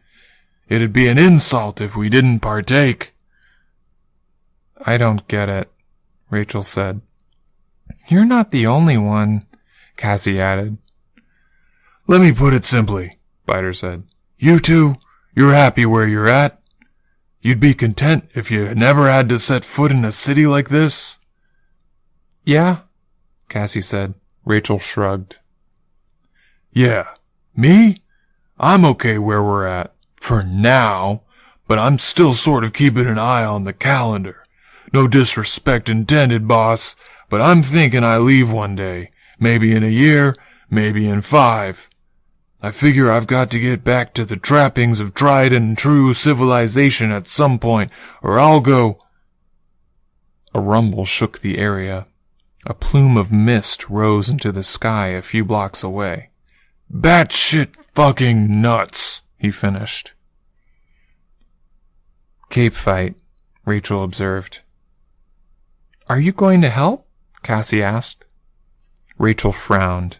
They had the scent dogs. They had the trail. It would be easy enough to find their quarry and get out of here. "The heroes are going to be on it," Biter said. "Whatever's going on, we get in the thick of it, things get more complicated." "I know," Rachel responded. "I'm not dumb." But we're still standing here, which means... We're standing here because I'm trying to think, Rachel retorted. That looks big. And? You don't care about people. You hate people. I quote, "People are stupid." They are stupid, she answered. And I don't like most people. Not the issue. What is the issue, then? She stared. It had been a while since she'd stretched her legs, getting into the thick of things. That wasn't it, though. She'd spent her entire life being restless, and now the restlessness was largely gone. Taylor, then? She thought of Taylor, and she couldn't help but think of the way people had stood together, as if bracing to fight back if she caused trouble, uniting against the bigger threat. She wasn't dumb. These days, she felt better about herself and who she was than she ever had. But she admitted her failings. I'm not articulated. She couldn't put that idea into words like the others could. Tattletale could, obviously. Taylor would have been able to. Imp could put her thoughts into words, but she'd probably be more confusing than helpful. It was frustrating, but it was a frustration she had come to peace with. That many people in trouble. Bound to be some dogs and dog owners in there, Rachel lied. That's your reason? If you're going to talk like that, you might as well be a fucking superhero, Biter said. She ignored him. You don't have to come. Bastard, go. She could feel the shifting of Bastard's muscles, the little spot where one plate of calcified flesh dug into her knee, riding up to mid-thigh. He jumped with an explosive kind of strength, crossing the street and landing on another rooftop. Even with Bastard absorbing the impact, it was a hard one. She grunted. The bruises and aches would be felt the next morning. It was easier to maneuver here. Probably had to do with the way the buildings were going up. Everything following some plan or another. There was order in this Boston. It made the city feel less like a city on some levels, with too much uniformity in areas, but she could appreciate how it made it easier to move around. Another series of leaps, shorter distances with no big drops. Any pain she felt was from the first big jump.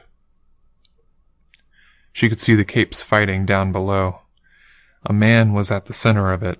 He'd swelled in size until he was twice the height he should be, almost breaking apart, like a statue that had been dropped, only the biggest chunks preserved, hanging in midair in a vague human shape, high above the street.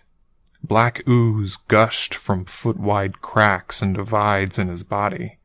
His flesh was dark brown, the edges of the cracks raw and bloody. Even from her vantage point on the rooftop, she could hear his screams. It was muffled despite the volume, as though he were screaming while underwater, the effect amplified. The capes were occupied. A very small few seemed to be trying to attack him. The rest were working to keep the black ooze from spreading. Rachel paused, watching. Miss Militia was down there. She had a containment foam gun and was forming a short wall.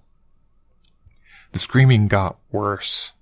The man in the center broke in half, a crack widening in his torso until it separated completely. More ooze, faster. His lower body was almost impossible to see. His hands went to his head. Faces, mockeries, variations on a theme, reaching hands, supplicating. The image was brief, but acutely familiar. Rachel felt mentally disoriented in the same way she might be physically disoriented if she stepped forward and found the ground wasn't there.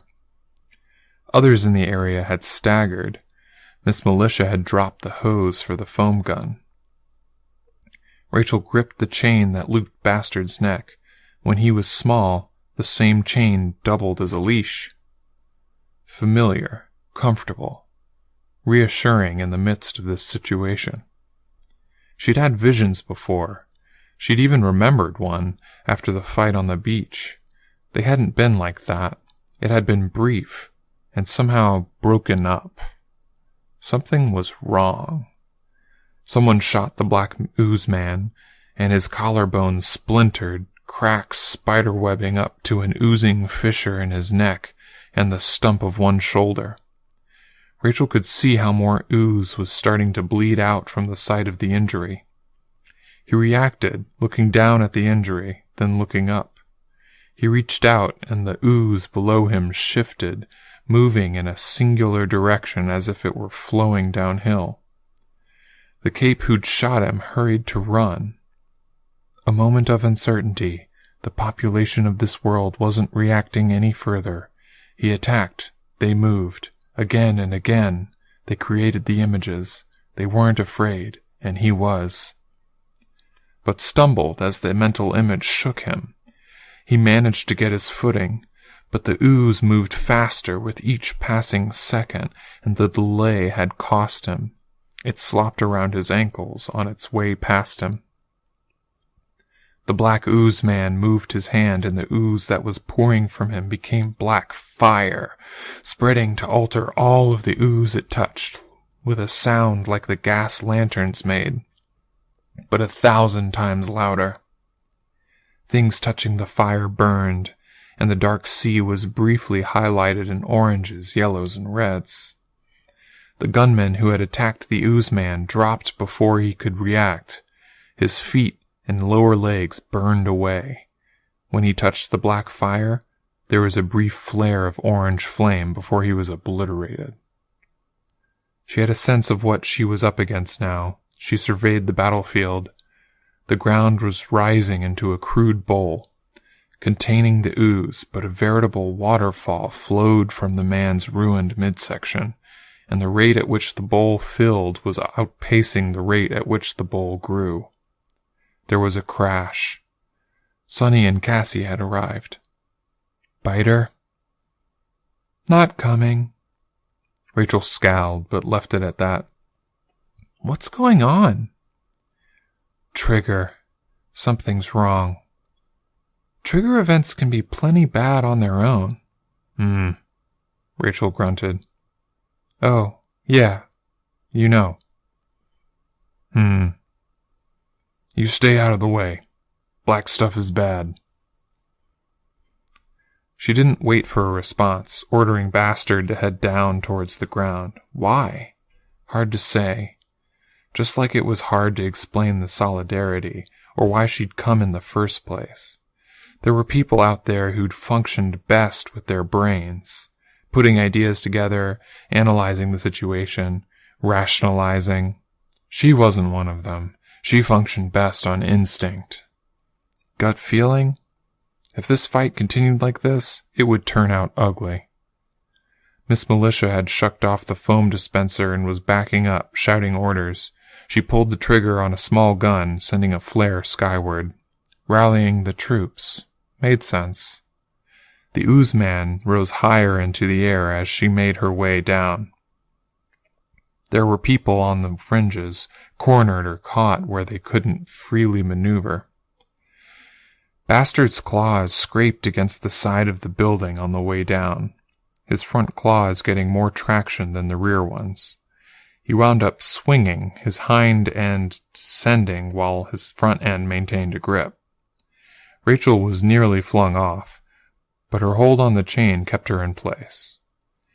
Bastard elected to drop the remainder of the way to the ground. Another heavy impact. The imminent bruising went from, I'm feeling this in the morning, to, I'll be feeling this all next week. He was out of practice.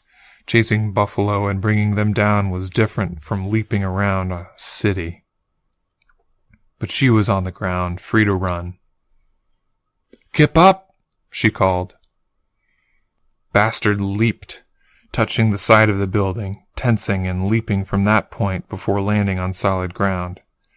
In the process, they'd circumvented a large pool of the black stuff. They landed near one of the capes on the fringes, a man standing in a construction site with enough stuff around him that he couldn't maneuver freely. He was using his power to push at the ooze, a kind of telekinetic wind. Her arrival had distracted him, and the wind had faltered. The ooze encroached. She extended a hand.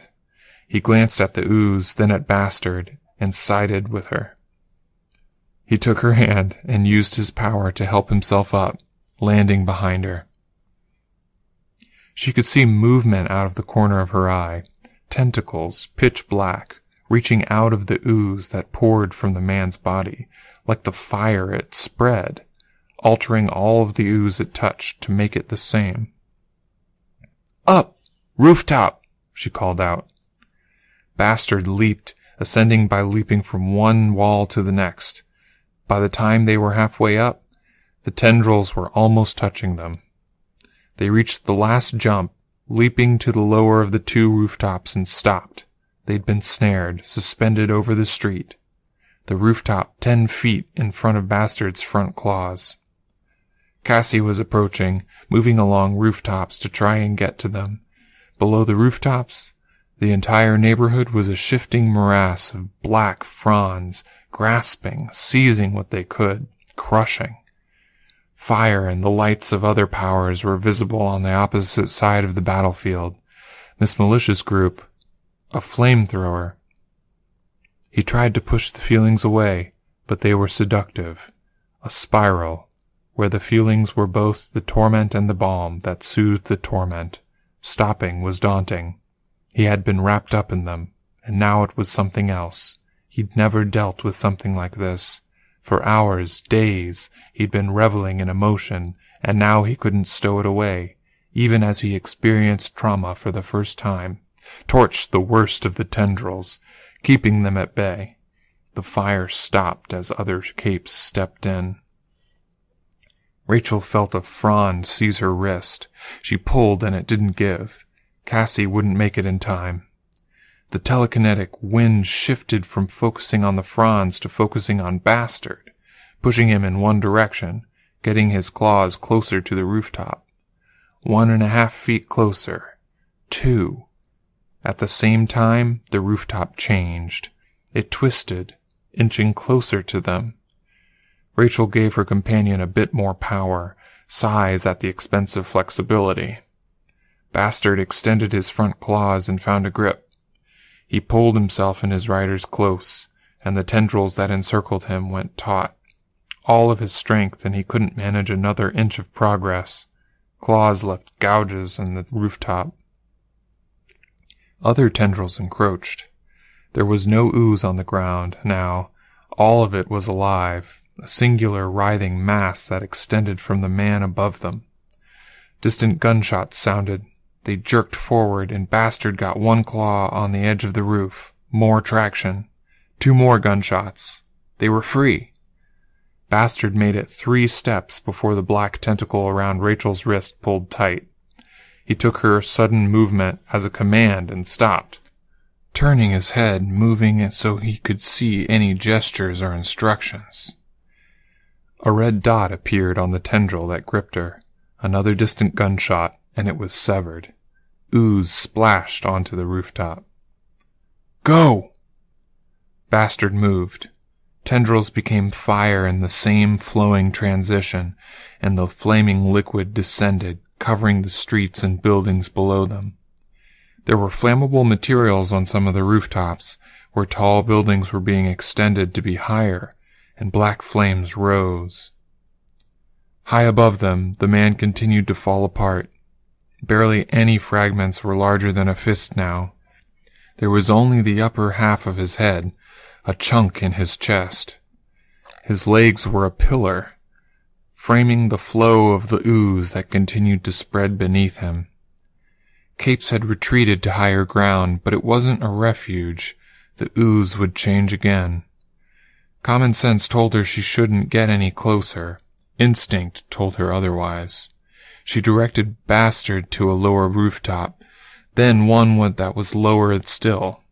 A pair of kid capes, fending off the spreading black flames with a combination of powers.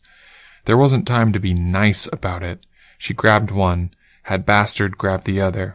They ran for higher ground as the liquid fire became mist. It reminded her of Gru's smoke. It spread to fill the air, and it moved too fast to avoid, consuming everything, covering everything. The fires seemed to have gone out, or the black fire had overtaken any normal fire, but the damage was there. There were places where Bastard would fall through if he landed, balconies and rooftops, hazards.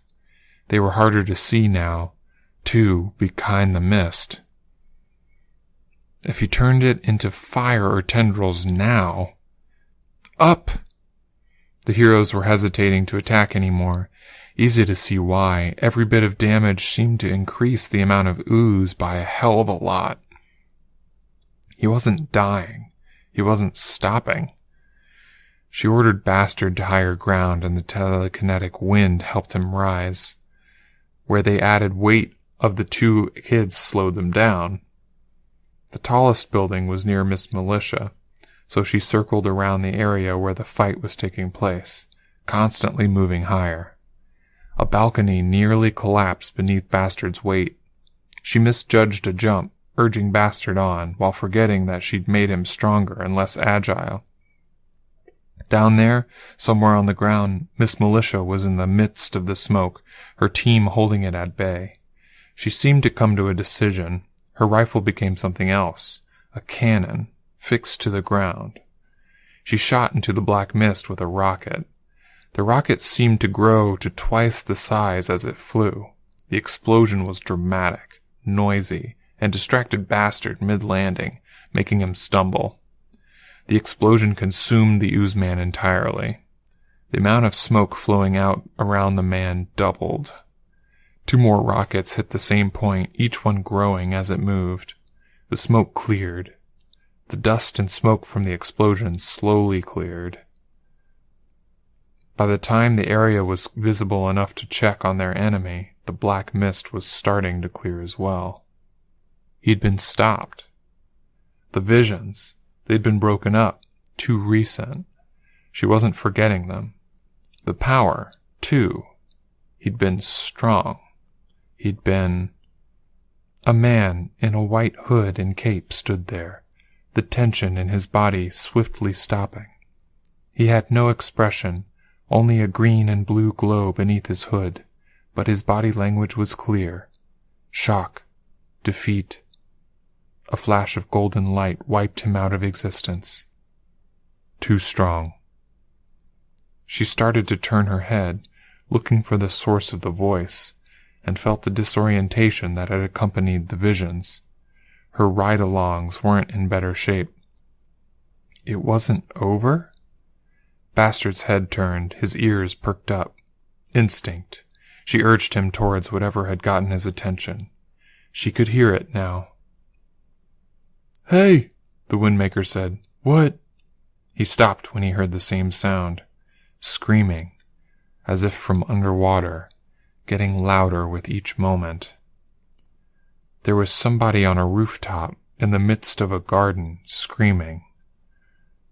Her arm broke in half, and ooze began dripping from the injury.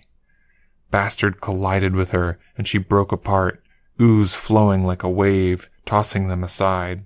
It was defensive as much as offensive. Except it seemed to be hurting its host more than anything. The force of the flowing ooze was damaging her body, tearing her apart. Her eyes were gone, with only dark sockets streaming more fluid. When she opened her mouth, more erupted forth, flowing. "Again," Rachel whispered. Bastard found his feet, readying for another attack. She could feel the tension as he prepared to leap.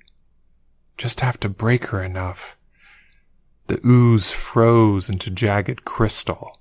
Bastard's leap failed, and he nearly bucked his riders free. The freezing had spread through the ooze that covered the woman, and the jagged spikes of black ice tore through her upper body and head. For long seconds, things were still. And then the woman came to pieces. The ice broke and Bastard pulled himself free. "Jesus," the Windman said. Rachel was silent, watching the back of Bastard's head. He hadn't reacted like he'd heard more screaming. Was it over?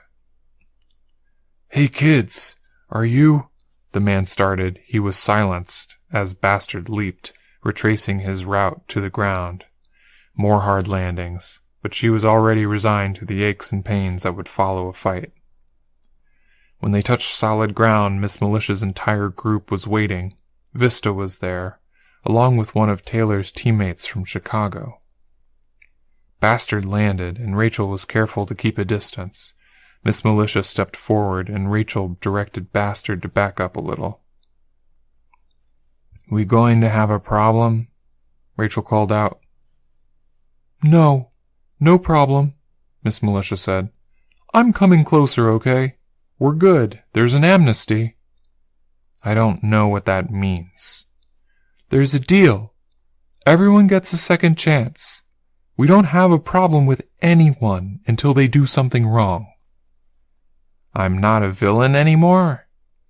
"Not unless you want to do something villainous." Rachel nodded. Miss Militia approached. "It shifted to a new host," the Windman said. "That was definitely another one." Rachel gave a push to the kid she'd slung over Bastard's shoulders. "Get down," Rachel said. "Bastard, drop it." Bastard let the boy he was holding drop, along with a fair amount of slobber. The boy hurried back. The girl was taking more time to find her way to the ground. Rachel grabbed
Epilogue, Chapter 5.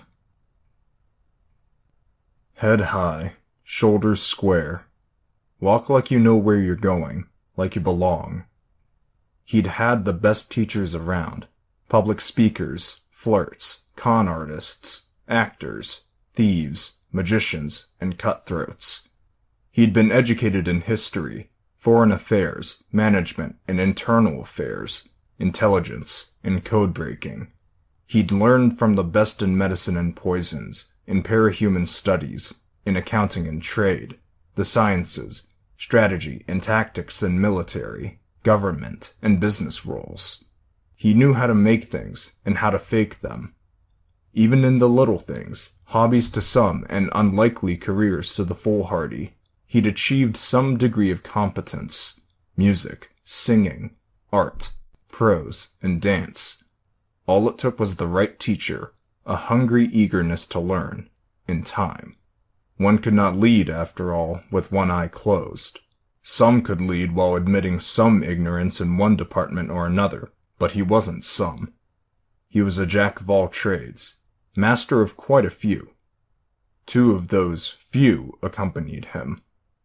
A woman in a white bodysuit walked just to his left. He'd picked her because she had a natural grace and self-assurance, but her name escaped him. He could remember how he had found her. She'd been a hero, and she'd watched her team die in the aftermath of the attack. Lost, helpless, broken. Now she stood tall, back straight, joking and laughing with her companion. The real her was numb, locked in a cage, but that was secondary to the point. The other was numb too, but not in the same way. He was very much himself. If he was disconnected, it was a natural sort of disconnection. The sort that had happened billions of times throughout human history. But the man was talented. He wasn't acting like he belonged, because he did belong. He was a free spirit, and the world was his oyster. He could put on a different face, and it wouldn't be a mask, but a role. He was a warrior, wearing heavy armor. Gruff, rugged, with the beard and the stylings of a Viking, complete with fur as part of his costume. When the woman in white found herself off balance, stumbling, he picked his words to counterbalance it, changing the thrust of their interaction. He teased, leaving the road open for clear and unambiguous responses, making small jokes so she could laugh and find her mental footing. In a very one-sided way, he was sustaining and supporting what appeared to be a very natural dialogue between longtime friends. A pair of heroes rounded the corner, glancing at them. The Viking was in the midst of making a joke. 6 different flavors of sausage. The woman frowned. That's a non sequitur. Oh. Watching the woman turn red, seeing the Viking laugh, he couldn't help but join in on the laughter, a chuckle. The Viking slung an armored arm around his shoulders, making him stumble. You actually laughed! It was a little funny. A little? The Viking asked. He nodded at the pair of heroes as the two groups crossed paths. He offered the words. Hey, Ironscale, sup? I know you? One of the pair asked, stopping in the middle of the hallway. The Viking was still walking, but turned around to walk backwards as he called out. Costume change to fit in with the new era, my friend. You'll figure it out, and I'll be very upset with you if you don't. They rounded the corner. Did you know him? This Ironscale? The Viking smiled. Ironscale? No. A face in a file at some point, but I have a good memory. Liars have to. It was dangerous baiting him. Better if we don't draw attention. Trying to avoid attention is attention getting enough. You brought me on board for my skills, teacher. Trust me to use them. Teacher sighed. Fair. The smile disappeared from the Viking's face. You're nervous. I'm inclined to think I'm paranoid, Teacher said. I try to convince myself otherwise. Why? If I'm going to explain, I have to ask. Teacher said. What's the difference between paranoia and nervousness? One is a state of mind, the other is a temporary state of emotion? The former is a kind of madness, Teacher said. Popular culture has twisted it, but popular culture has twisted madness in general. They make it funny, they romanticize it, or they make it exaggerated. But true mental illness is nothing to laugh at. I stayed in the birdcage for some time. I've seen scary things, and I've become numb to a great deal. But going mad is perhaps the scariest. Yet you corrected me when I said you were nervous, the Viking said, strangely soft-spoken given his frame and earlier demeanor. The alternative to being a madman might be worse, Teacher said. He shook his head, as if stirring himself from a spell. What were we talking about? Is this your first time in the infiltration role? In a meaningful capacity, yes, Teacher admitted. You could have stayed behind. I'd like to handle this face-to-face, build a report. You could have let me do that for you, build a report for you. I think that's a dangerous road to travel. Will we do that the next time? And the time after that? I don't see why not. I could not be a leader if I didn't actually lead. Besides, I don't trust you. You think I'll stab you in the back? The Viking asked. I think everyone will stab me in the back, Teacher said. He sighed. Paranoia, again. If you keep walking down this road, then they probably will stab you in the back. That joke, it's not paranoia if everyone really is out to get you, could be a self-fulfilling prophecy in your case. Maybe you're even doing it on purpose. You might even be smarter than you let on, Teacher said. I'm glad I didn't brainwash you. The man chuckled. Teacher shook his head. I aim to change course. If they plan to ambush me at some point down that road, they'll be waiting a long time. That's simple enough when you only have one enemy, but when you have as many as you do, it requires a more blatant change of course to throw them off. If you say so. You seem to have things in hand right now, at least. This way. We'll be entering an area with higher security, so be on guard. Teacher glanced up at the camera. You don't trust your people to handle it? The Viking asked. Teacher shook his head. I trust them. Put enough on a job, and the only one who could work around them is Dragon, and Dragon isn't here, nor is she able to work against me. You think. I think. Let's not underestimate Big Sister. In case you were wondering, I think that's intelligence, not paranoia, the Viking said. The Viking tapped his phone against the panel by the door. Teacher tensed, waiting. The light went green, and there was a sound as bolts moved. He let himself relax. The Viking spoke in a low voice as they entered. Level 1 security. Not cells exactly, because the people here haven't technically done anything wrong, and the amnesty protects them. But they can't be allowed to freely wander the building with sensitive materials and unmasked heroes around. Yes, they can't have troublemakers walking about, can they? Teacher asked, with a note of irony. The people staying in the level 1 security area get chaperones when they want to go somewhere, and cameras keep an eye on them. Usually. Teacher glanced around. Where there had been offices in the previous area of the complex, this area was residential. Some of the doors here were open, showing clean apartments with everything neat and in order, waiting for an occupant. Some, though, were inhabited. Each resident had made the space their own. One appeared to be layered in a crusting of junk, bottle caps and glass shards arranged in kaleidoscopic patterns. Another was all black leather and chrome, smelling faintly of an expensive aftershave. They stopped at the doorway to another room. There was little doubt in their minds after they saw the interior.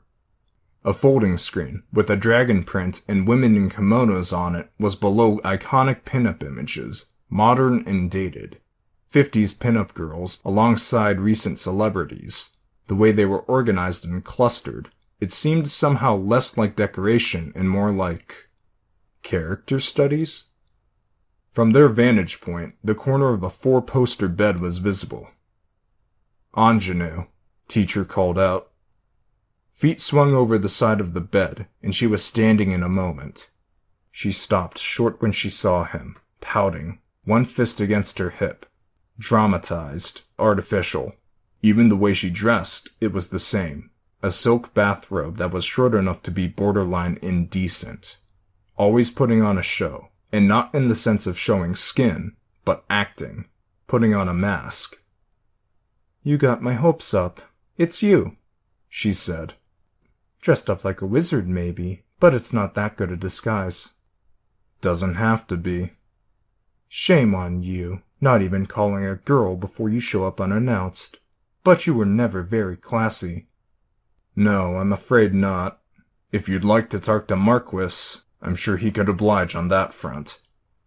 "He switches from the aristocrat to the low-born commoner as it suits him. Split personality. Is this what it's all about? Are you planning on gathering us all together? Clinging to the past, teacher?" "I was planning on visiting him, but not for the past, and not to gather anyone. Not in that sense. I'm touching base with certain people, nothing more." "Why?" "Getting the lay of the land," he said. He saw her put on a shocked expression, then cut her off before she could speak. "Assessing the situation, Ingenue. There's a great deal going on, and I'd rather work with known quantities before I start interacting with foreign ones." "Should I ask why, now?" "For someone who is feigning disinterest, you're asking an awful lot of questions." "I'm bored, teacher. I'm even losing interest in Chevalier, and he doesn't find time for me, unless it's to make sure I'm being a good girl." "Do you fancy a trip, then? A walk outside?" "My jailers, who seem very invested in declaring they aren't actually jailers, might take umbrage." "I'll have you back by curfew if you're still interested by then." "You're planning something," she said. "Of course." "Tell me," she said. She put her hands into the pockets of her dressing gown, which were too small for her whole hands. "And maybe I'll go on this field trip of yours." The Viking leaned in close to teacher. "Time. If they did notice anything—" He trailed off. There was no need to spell it out. Teacher nodded a little, but he continued, unruffled. "I'm looking to put together something bigger." "Bigger than—" "Than any of the teams currently in operation. Than any of the powers we've seen yet. Call it megalomania, if you will." "Why, before you say anything, you should know that 'because I can' isn't an answer." "It was never the answer." "You've done a lot of things, and everything indicates it was for that very reason." "Raoul?" Ingenue asked. She was relaxing now, the guys dropping. "I've done a lot of things, agreed, but there were always other motivations. I admit I was younger then, the plans were cruder, but the plans still worked and there was a goal involved. For some time I'd been gathering information and putting pawns in place, starting to get a feel for how the dynamic was all put together, the connections between people and groups, the powers at play, the choices being made and why those choices were made." "And this leads to the murder of a vice president. How?"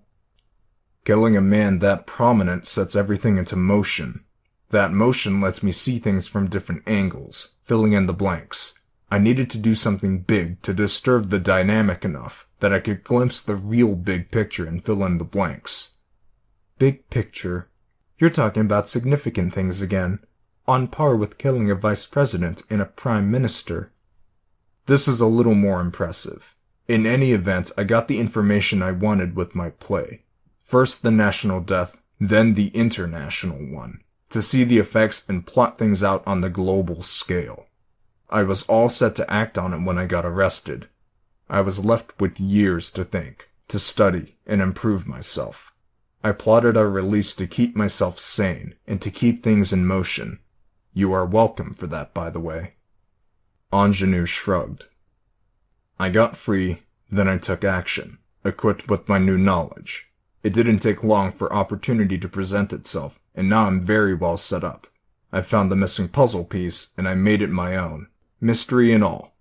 Some of their assets are my assets now, and I have the footing to do something else entirely. A subject you're dancing around. Nothing particularly criminal, believe it or not, but it would be silly of me to tell you everything if you were going to refuse my invitation, and then tell your chosen boyfriend at the first opportunity. We know each other, teacher. You don't really think on that one note. No, I don't. Yet you won't tell me. You're a tease, teacher. His phone beeped, 2 high notes in quick succession. An alert? The Viking asked. I may have overestimated my collective's ability to keep us out of sight. Teacher said. Miss? The woman in white raised an eyebrow. No immediate threats, but it's hard to tell. He nodded, glancing at the door.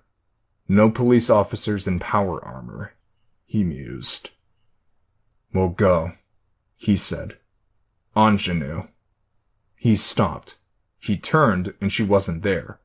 Invisibility wasn't one of her powers, but... The dressing gown flew into the air, draping itself over the top of the dragon print folding screen in the corner. She was on the other side. I see you've decided that you're coming. I'm bored, she said from behind the screen. They can give me my art, good food, entertainment, chaperones to plays. But I want one thing, and they won't give him to me. If you're leaving to kick up a fuss, so he has to come after you. I'm done with him, Ingenue declared. She stepped out from behind the screen in a dress with a high lacy collar. His loss. You know, I'm aware my boyfriends have had a run of bad luck. I'm not oblivious. You're cursed, the Viking commented. She smiled, leaning over her dresser to peer at herself in an oval frame mirror, snatching up some lipstick to touch herself up. I wouldn't say that. A good love story ends in tragedy, doesn't it? Outcome aside, isn't it glorious in its own way? I've had more than a few of these stories. I've suffered heartbreak even, but I'm tougher than I look. So Chevalier has slipped the noose? Teacher asked. More apt to say he stepped out of the frying pan, Ingenue said, running a brush over her jaw-length hair. The only ones who end up worse than my boyfriends are my ex-boyfriends. It's so sad. She turned around, hair and makeup done, and there was no warmth in her eyes. His loss, as you said, Teacher commented. She frowned a little, but her eyes didn't waver or change in how cold they seemed. They're coming, his student said. 2, same way we came. Shall we? He indicated the door. They left. The moment they were in the hallway, the doors at the end opened. Dragon's teeth. Civilians with power armor and training. His power was a problem here. He produced thinkers and tinkers, but they were low level, limited in scale. A precog that warned of danger a few seconds before that danger arrived wasn't so useful. Still, it meant the dragon's teeth were more surprised than they were. A chance to bolt for it. I worked so hard to get down to security level 1, Ingenue pouted. Dashed in a moment. I didn't think you were planning on coming back. Teacher made the statement a question, leading the way around a corner. The stairwell will be locked down, but if we can find an apartment to duck into, we could slip out. A girl likes to hold on to her reputation, Ingenue said, even if that reputation is merely dangerous and not cataclysmic. With those doors and the stairwell barred, we have 9 escape routes. While I was scouting the area, the Viking said, I heard a few people making noise about you. Word was out you'd scuffed the ground with your toe while batting your eyelashes at one of the jailers, and they wanted to raise you back to cataclysmic. Well, they said level 2 security, so maybe something less severe. What's between dangerous and cataclysmic? I think it would be unwise to say, for fear of offending our colleague, Teacher said. I think so too, Ingenue agreed. If it makes you feel any better, I think they're badly underestimating you, Teacher said. Kind of you to say so, but I'm not dangerous. Mere slander and lies. Obsession and self-delusion. Her particular madness? Or is she better at acting than I suspected? Is it merely that she's told herself these lies so often she believes them? They found an empty apartment and eased the door closed. Teacher reached into the front of his robe and withdrew a disc of metal. He tossed it to the ground. The lights fritzed out. It wasn't merely a blackout, but a momentary, violent crackle that traveled throughout the apartment and across the floor. The teleportation device didn't activate. The armor around the man in the Viking outfit fizzled and disappeared, panel by panel, revealing itself as the hologram it was. He wore only knee-length, skin-tight shorts. "They're more on the ball than we anticipated," the near-naked Viking said. "Run interference?" The man nodded, and his flesh began distorting. Osmosis of a full human being. I hope that wasn't the full extent of your escape plan, Ingenue said. I'll be peevish if I get moved up to another security quadrant because of this embarrassing little stunt of yours, an escape attempt lasting all of 5 minutes. I hate being peevish. There are 7 options left, he said. I did plan for this. This is an incomplete shutdown, so we have some freedom to...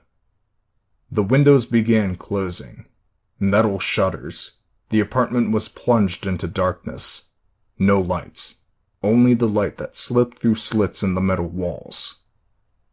This is a complete shutdown. He revised his statement. Still 7 options left. You knew about this, I hope, Ingenue commented. I said I knew about their safety measures, Teacher snapped. Not an issue. I suppose my plan for a surprise shutdown is the clearest at this time. Just what is this working plan of yours? We need to avoid capture for... He looked down at his watch. It had stopped. An indeterminate period of time. Less than 5 minutes. Not an issue. Not an issue? We're in the heart of a complex that houses the largest groups of heroes from the largest cities in the known worlds, Ingenue said. Not an issue. He repeated himself. Forgive me if I don't believe you. I could use my power on you, Ingenue said. But I don't even like you. I would offer my power if only to streamline this process, Teacher said. But anyone acquainted with me tends to misconstrue that as more insult than anything. It implies we're stupid, she said. Or desperate. I can see where it might. If we get arrested, we get arrested, she said. She was watching as the ex-Viking split off another copy of himself. I'd rather play nice and get moved to a smaller cell than get shot pushing things too far. We're not going to get shot, nor are we going to get arrested. I do pride myself on having plans that work. Any contingency plans are more a matter of flexibility and convenience than a belief that my core plan won't work. You sound annoyed. You spend over a decade as a supervillain, put plans in motion great and small, with a flawless rate of success, Teacher said. First bump in the road and you get questioned. You were arrested. I was between plans, Teacher said. The Vikings' clones changed. 1 man, 1 woman, Asian and black in appearance, respectively.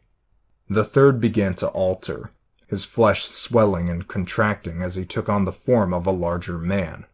His original self held out some discs, checking the front and back, then frowned.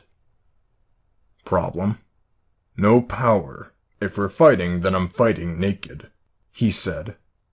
But even as he said the words, the individuals began sprouting clothes, folding them out of flesh. The color began changing. Against armored foes? Teacher asked. Probably won't put them down, but I could distract. Teacher nodded. A shapeshifter, Ingenue said. Do I know you by another face? I wasn't in the birdcage, the Viking said. Satyr. Charmed. Nymph and satyr, Teacher thought. He didn't dwell on the thought. The pair are getting closer, the woman in white said. Good, Teacher answered. Come here. She did. He could intensify his power, scale up the strength of the ability with the effect on the subject, but hers was minor at best. He'd wanted assistance from a person, rather than an invalid. It had been good that her spirit had been broken when he'd found her. It meant she was more compliant in general, without being useless.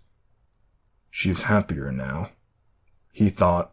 She had been lost and now she had direction, even if it was his. That the precognition was barely set in made it easier to undo. His awareness touched on countless abilities, arranged in grids and rows in the background of his mind. There were caveats, issues. He could grant a kind of speciality in a particular field, a mastery over a given subject. This was how he found his expert teachers, ironic as it was.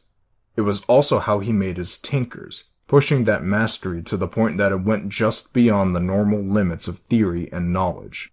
Doing it with enough people, putting them all on one task, and he was effectively a tinker himself, in a roundabout way. There were trade-offs in needing personnel, and a lack of reliability in the end product, if he didn't carefully check every step of the way, but he was a low-level tinker in every field. He could also grant a wealth of mental powers, perception powers, powers that gave perspective, or peculiar forms of genius that operated by different rules. It was this type of power that he gave to her. The DT officers drew closer. They could see through walls, they were strong, tough, and they could win a fight by virtue of the computers they wore. The suits couldn't be hacked, and there were no convenient weak spots to target. Through his maintained contact, the woman in white changed, her power adjusting. Clairvoyance, seeing everything in a small radius, inside and out. He finished, then drew a notebook from his robe, handing it to the woman in white. Map. Mark out people and anything else that wasn't on the blueprint I showed you earlier. She set about drawing, her face an inch away from the paper in the dim. Sitting in the dark, armored suits converging on us in the middle of a superhero central, Ingenue said. I find myself concerned. You said you weren't worried. I'm not worried about them. I'm worried that you're as invested in me as you are. You expected something along these lines. I did. That means you want me. You want my power, or both. Badly enough you'd take this risk.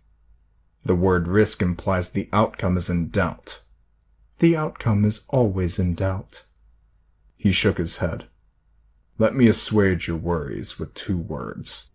2 words? Stockholm Syndrome. Where a captive falls in love with the captor. Beauty and the Beast. Ingenue said. I always did like the princess movies. I give people power, and I think there's a submissive kind of appeal to being a slave, to being numbed. Some fall for me like an alcoholic falls to drink. Love, after a fashion. In your case, that's almost a defense mechanism.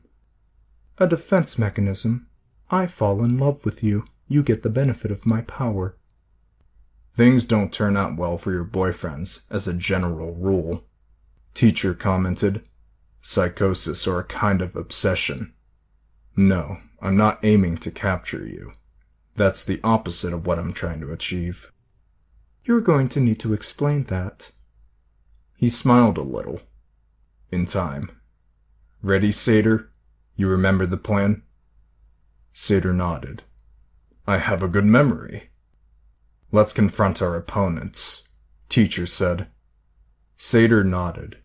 His shape-shifted clones led the way. Teacher lagged behind, picking up the teleportation circle.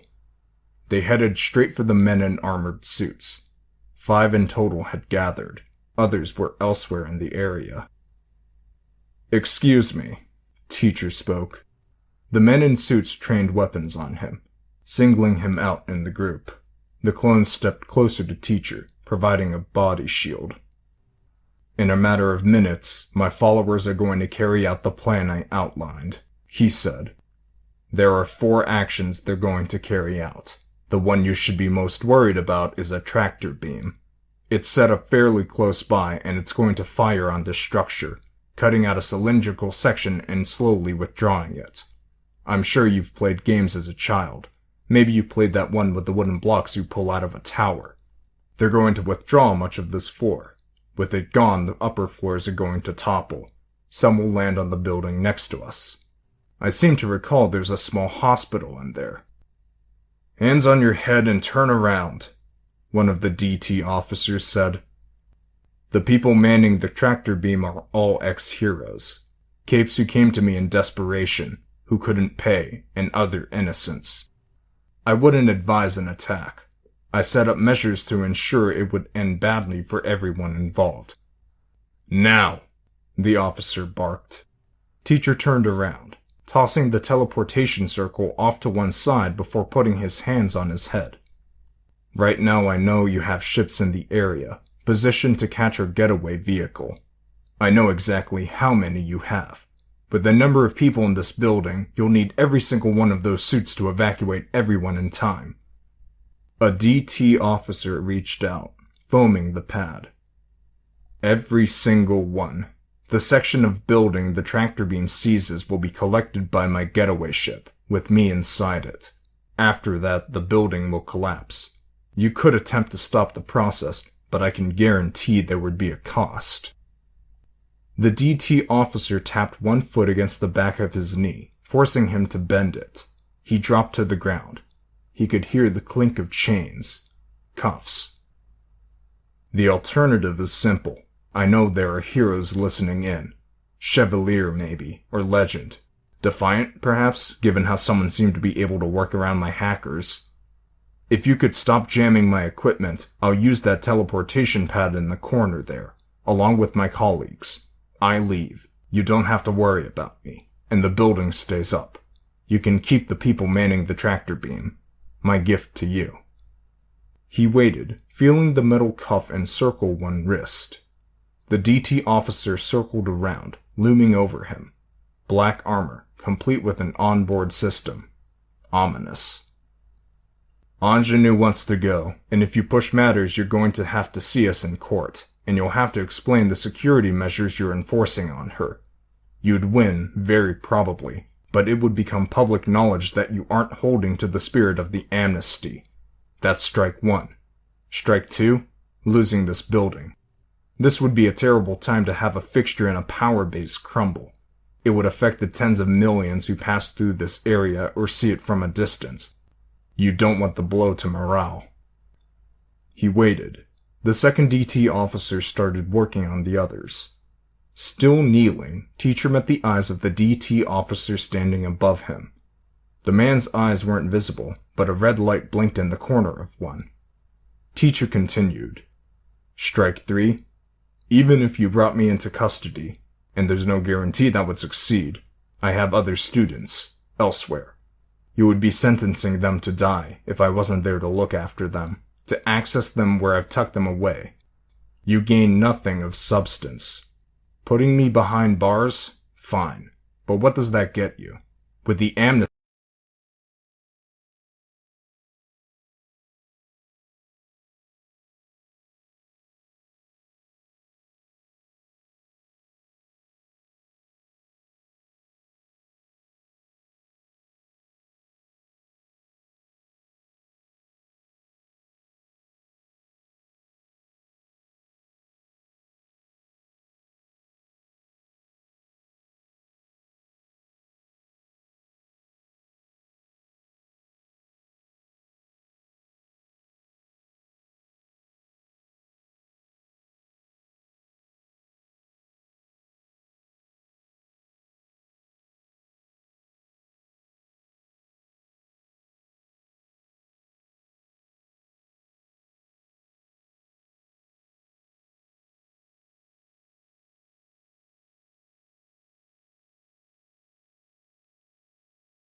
Interlude.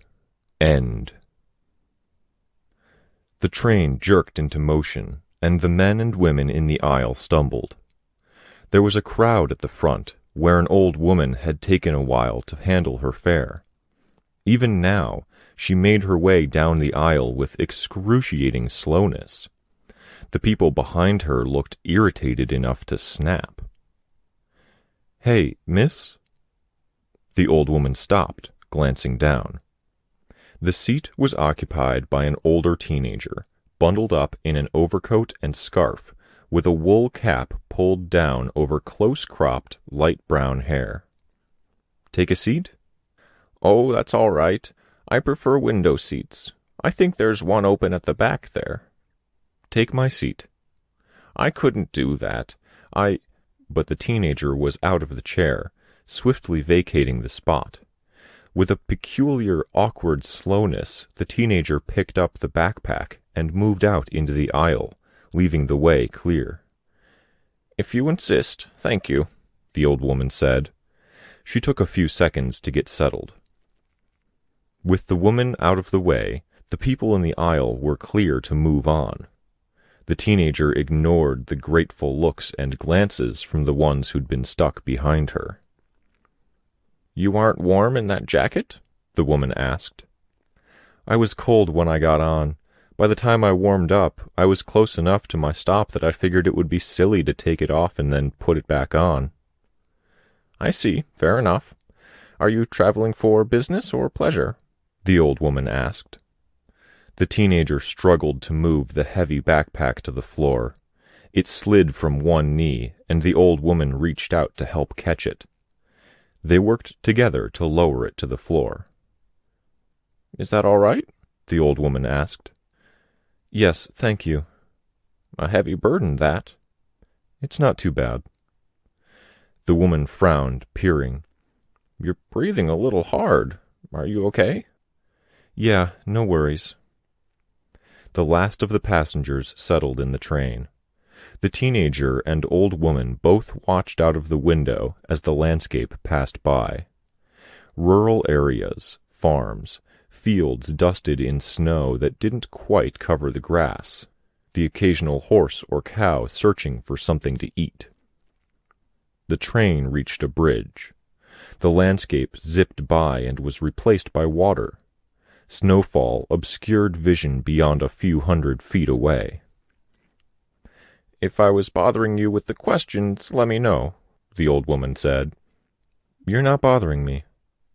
"You didn't answer my question earlier. Business or pleasure?" "Everything's pleasure, I think." "Well, that's good. When you find what you really enjoy doing, I think you find that business becomes pleasure." "That's very true. You? Business or pleasure?" "Bittersweet pleasure. I'm visiting an old friend. We went our separate ways," the old woman confided. "I admit it was probably my fault. I wasn't considerate." "No?" "Maybe it's better to say I was prejudiced. She confided in me, and I betrayed that trust. A different era, but that's a poor excuse. As a friend, she deserved more than a knee-jerk reaction and disgust on my part. I've been graced with a chance to redeem myself, and I'm going to go to dinner with her and her partner, and we're going to have a merry time of it." "That's excellent. Can I ask, is she gay?" "She's white, he's black. I know, it sounds bad, but I consider it a kind of penance, freely admitting I was a smaller person back then. I let others dictate how I should feel, instead of considering her as a friend and looking at things objectively." "It's big of you to admit that." "When you reach the end of your life, you have a chance to take stock. You sum it up, and you decide if you want to spend your remaining years, months, or days in regret or satisfaction. My late husband told me that." "Was he a psychology professor?" "Sociology." "That's from Erickson's work, the last of the psychosocial stages," the teenager said. "A college man, I'm impressed." The old woman's voice was quiet. oddly respectful of other passengers in comparison to her dawdling earlier. The teenager smiled. I read up on stuff. It took me a while to wise up. It was only after my husband passed that I looked back and started taking stock. If there's any point to what I'm saying, it's that there was a lot of ugly feelings about skin color back in the day. But we get better. There are similar feelings about the gays, but we're getting better about that. Less wars than there were in the past, whatever the news would tell you. People are happier as a whole.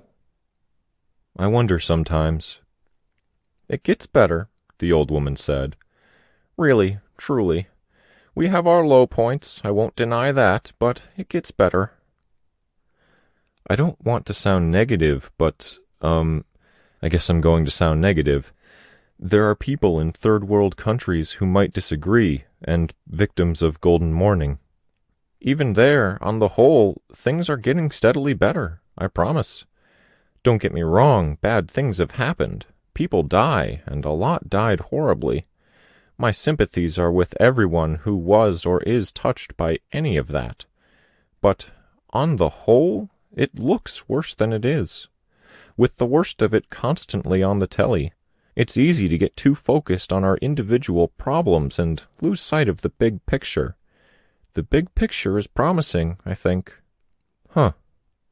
But it's worth saying that it's up to people to make it better, the woman said. I trust that people will improve as a group, but we can help it along by striving to be better people on an individual basis. That makes a lot of sense.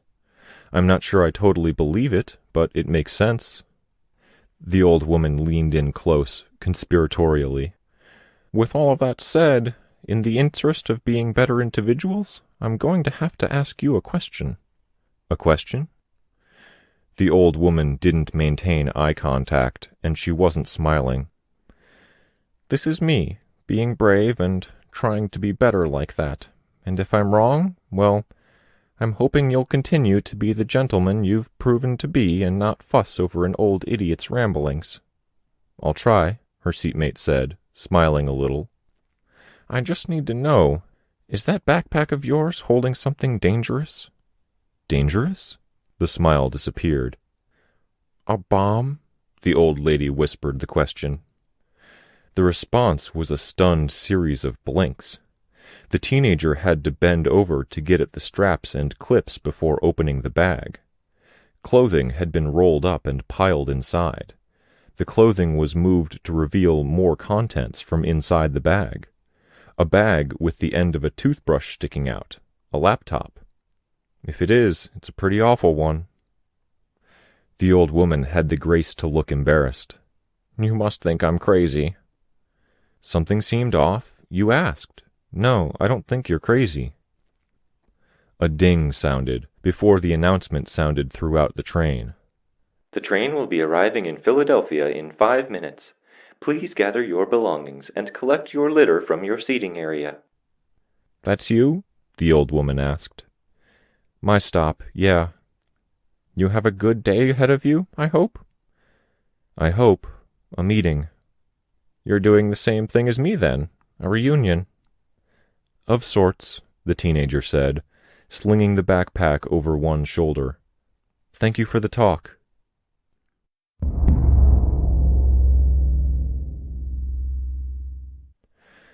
Tattletale allowed herself one last check of her computer screens. There were brief, coded messages from various minions and soldiers, from spies and informants. The tail end of those windows had responses from Imp and Parian. Video footage showed a replay of Lung's fighting retreat from an area in downtown New York B. There was footage of the PRT base, Valkyrie standing off to one side, trying to look far less interested than she was as a young man tried on a white bodysuit. One window showed the various Endbringers, all of them motionless, but for the Simorgh, who was airborne, the last of the original 3. One of the windows updated, a text message from Imp. Imp, I've been waiting for 5 minutes. Tattletale hit a few keys. Nobody waiting was outside. She typed a response on her phone. Tattletale, waiting? Seriously, Imp said, from right next to her, her chin resting on Tattletale's shoulder. Tattletale jumped a little, despite herself. 5 minutes, and you don't look at porn once? One of these days, you're going to give someone a heart attack. Imp put away her phone. I've killed before. He was a clone, but I still offed him. Let's not make murder a rite of passage. Too many new bodies in our ranks. We have a tone to set, Tattletale said. She hit a key combination and locked the system. Another key turned off the monitors. The 3x2 arrangement of screens went black, the outermost one first. New bodies? Beyond our individual teams? My Heartbroken, the Sons of Bitch, the Needlepoints? Needlepoints? Tattletale asked, arching an eyebrow. If they're not naming themselves, I'm going to name them. Or do you want Parian's group to wind up with a bullshit name like Fault Line's crew? Noble of you to spare them that, Tattletale said. She rubbed at her eyes. You're usually on to me. I'm usually a little sharper. I only connect dots from whatever info I already have, and when I'm this focused, I don't have much. Big bad villainess staring at a computer screen all day, Imp said. She sat down in Tattletale's chair. Too much to keep track of, Tattletale said. She opened a fridge to grab a fat green bottle and a 6-pack of assorted sodas. I'd plug myself into the internet if I could, take it all in while I go out to see the real world. Sure, yeah, Imp said. She fished in the cupboards and found plastic-wrapped chocolate cupcakes. Fuck yes! I didn't think they made those anymore. They don't. I think those go for $64 a package nowadays. Imp said, through a mouthful of one cupcake, covering her mouth as she spoke. She had her eyes closed in ecstasy. Tasty fucking $64. Tattletale set the bottle and the 6-pack down on the table in the center of the meeting room, then collapsed into a leather chair with a high back. She resisted the urge to reach for the nearest laptop, instead draping one arm over her eyes, reclining. You didn't have any trouble getting here? Nuh-uh. I suppose you wouldn't. Where are the Heartbroken? I brought 4, Imp said. She licked her thumb, then rubbed at one corner of her mouth. Downstairs. I ordered your soldiers to look after them and make sure they were being good. That's uncharacteristically unkind of you, Tattletale said, without moving her arm. Oh, sure. I can leave little dolls all over someone's place, in less and less obvious places until they snap. I can steal someone's pants every time they go to the bathroom. I can even, on occasions that warrant something above and beyond, use a knife on someone and leave them wondering what's happening to them as they bleed. But I ask some soldiers to babysit some orphans, and oh, now I'm Little Miss Evil Pants. Are you going to call them off, or do I need to call the security team and let them know? I'm trying to set you up for a whole humorous interplay here, like you look at me all stern and I do the, oh right, that is worse thing. You didn't answer my question. I'll friggin' call them, you wet blanket, Imp said. There was a knock at the door. And get the door, Tattletale added. Imp grumbled, but she made her way to the door, her phone in one hand. She was still looking down at her phone as she opened the door, then turned wordlessly to make her way back to the kitchen. A glowing welcome, Foyle commented. I can't imagine why it's been so long since we crossed paths. Imp is pouting, ignore her. Har har, Imp said. She tossed her phone onto the table. There, they should be good now. They, Heartbreaker's kids? Parian asked. I call them the brats, but sure, we can go with that for clarity's sake. Cute kids. They were whispering and giggling with each other when we passed by. Oh, man. Imp drew out the word. She paused, hesitating, then groaned. I'll be back. Imp skipped out of her seat, then ran to the hallway. Foil took a spot on a short couch that sat to one side of the table. Other chairs were arranged around the thing. Parian hopped up, then sat on the back of the couch, leaning forward until her chin was on top of Foil's head. Her arms draped over Foil's shoulders, sticking out more than they draped. Foil batted at one of Parian's hands, making it swing back and forth for a second. Tattletale dropped her arm from its position over her eyes. "Food went through okay?" "Supplies were good and timely. Thanks for the hookup," Parian said, moving only her head. "No prob. Was the data good on Carver and his gang? I was using a new source, so any complaints would make a world of difference." "It was perfect," Parian said. "We dealt with him, and it's all been quiet. I feel bad for thinking it, like I'm violating the sanctity of it all, but I can't help but wonder if things are legitimately cool, or if this is all just the calm before the storm." Tattletale said, "That's kind of why I called you guys here, but there's no point dwelling on it before the others arrive. Can I grab you something?" The pair shook their heads. "Right.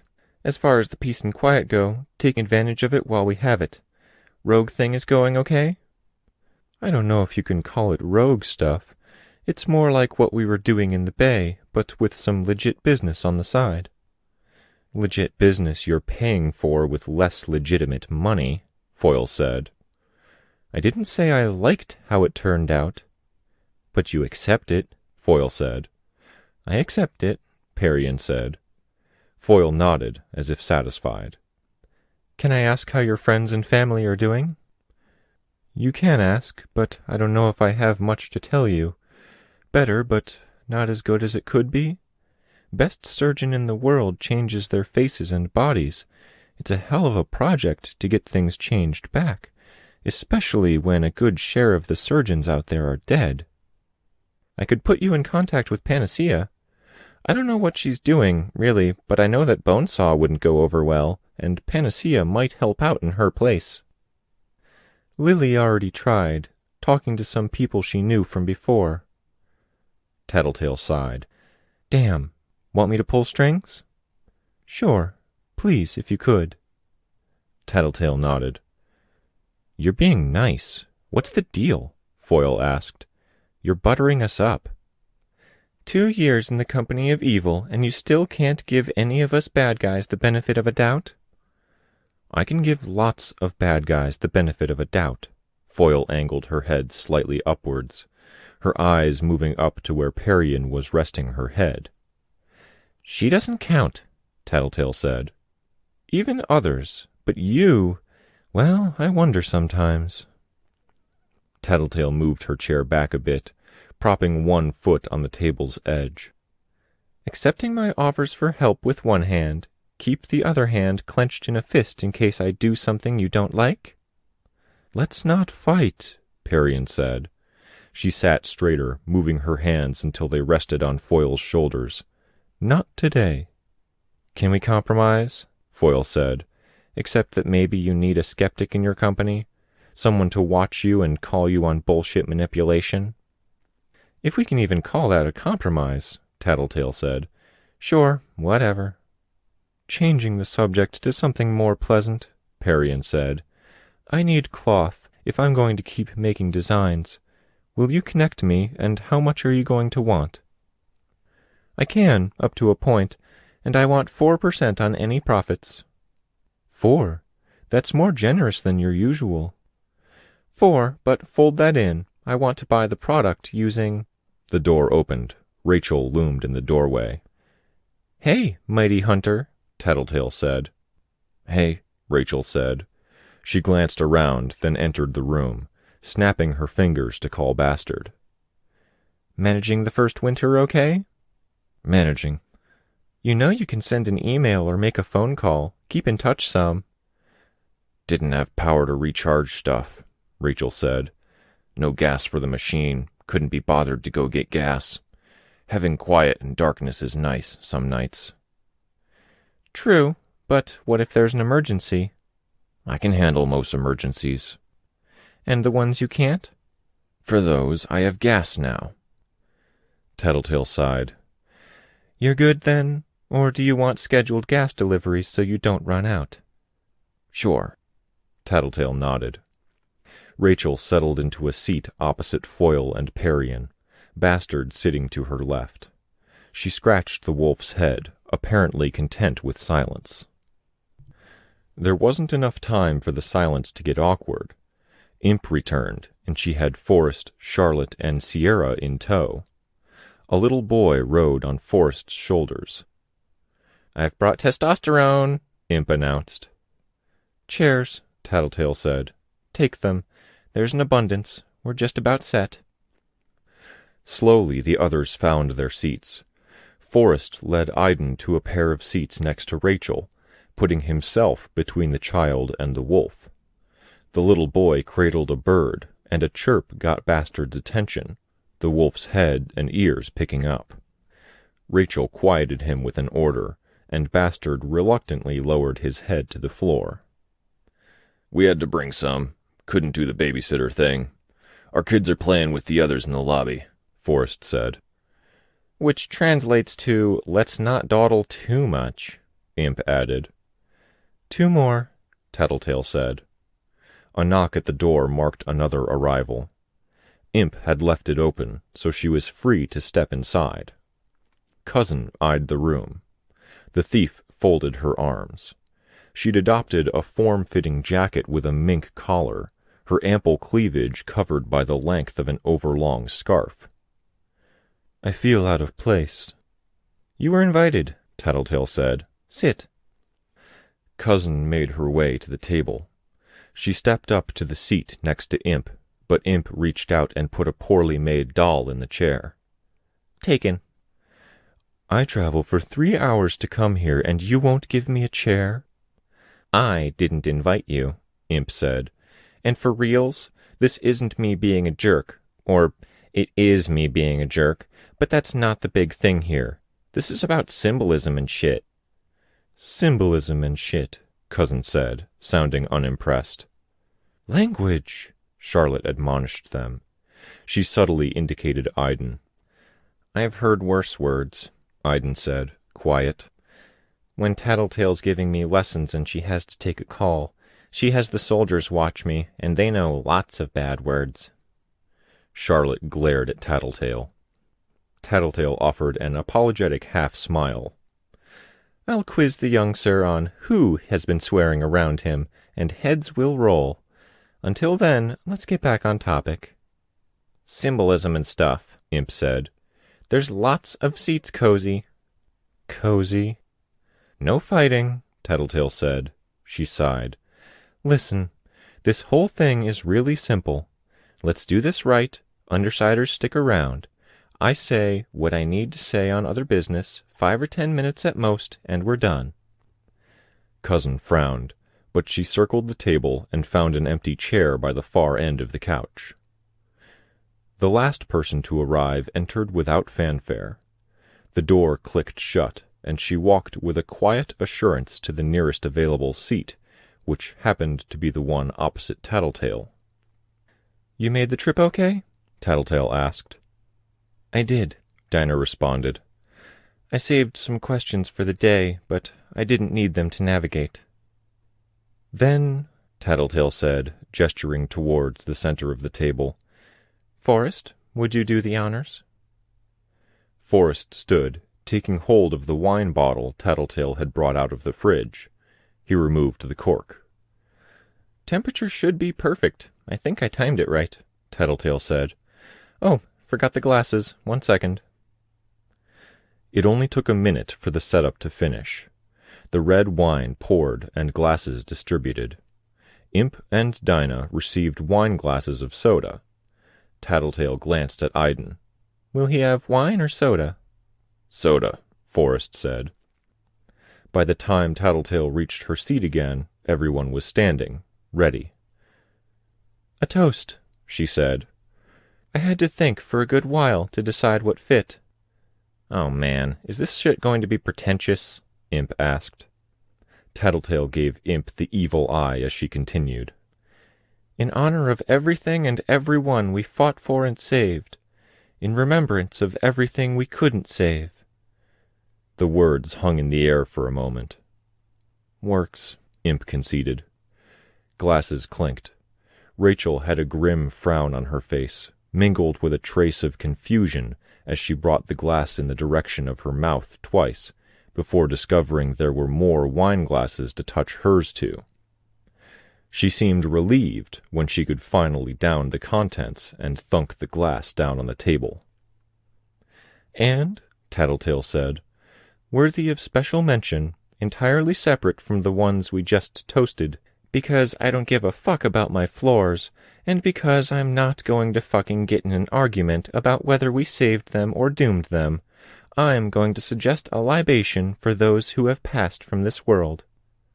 Libation? Charlotte asked. Yeah, Cozen spoke.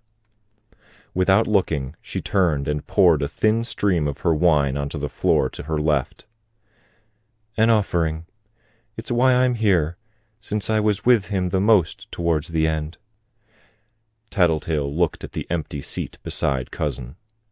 She'd guessed the number of guests right, just the right number of empty chairs. She could only hope that Taylor hadn't caught on, that in her final moments she hadn't found out about everyone she'd really lost, that Gru hadn't made it off the oil rig. A white lie for a friend. Taylor would have blamed herself, maybe rightly, maybe not. I like to think it's kind of a payment, more than an offering, Imp said. She shifted her chair a bit, then poured wine onto the carpet to her right, just in front of the crude doll with the white mask and silver crown that she'd placed in the chair. You're missed, dude. I'm glad we could do this, Tattletale said.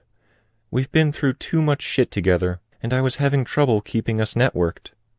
I thought we needed to touch base. A little bit of ritual to remind us of the important bits. That said, she held a glass out to her left, and she poured a splash out onto the carpet in front of the empty seat in the corner. Despite her best efforts, Tattletale couldn't help but meet Dinah's eyes.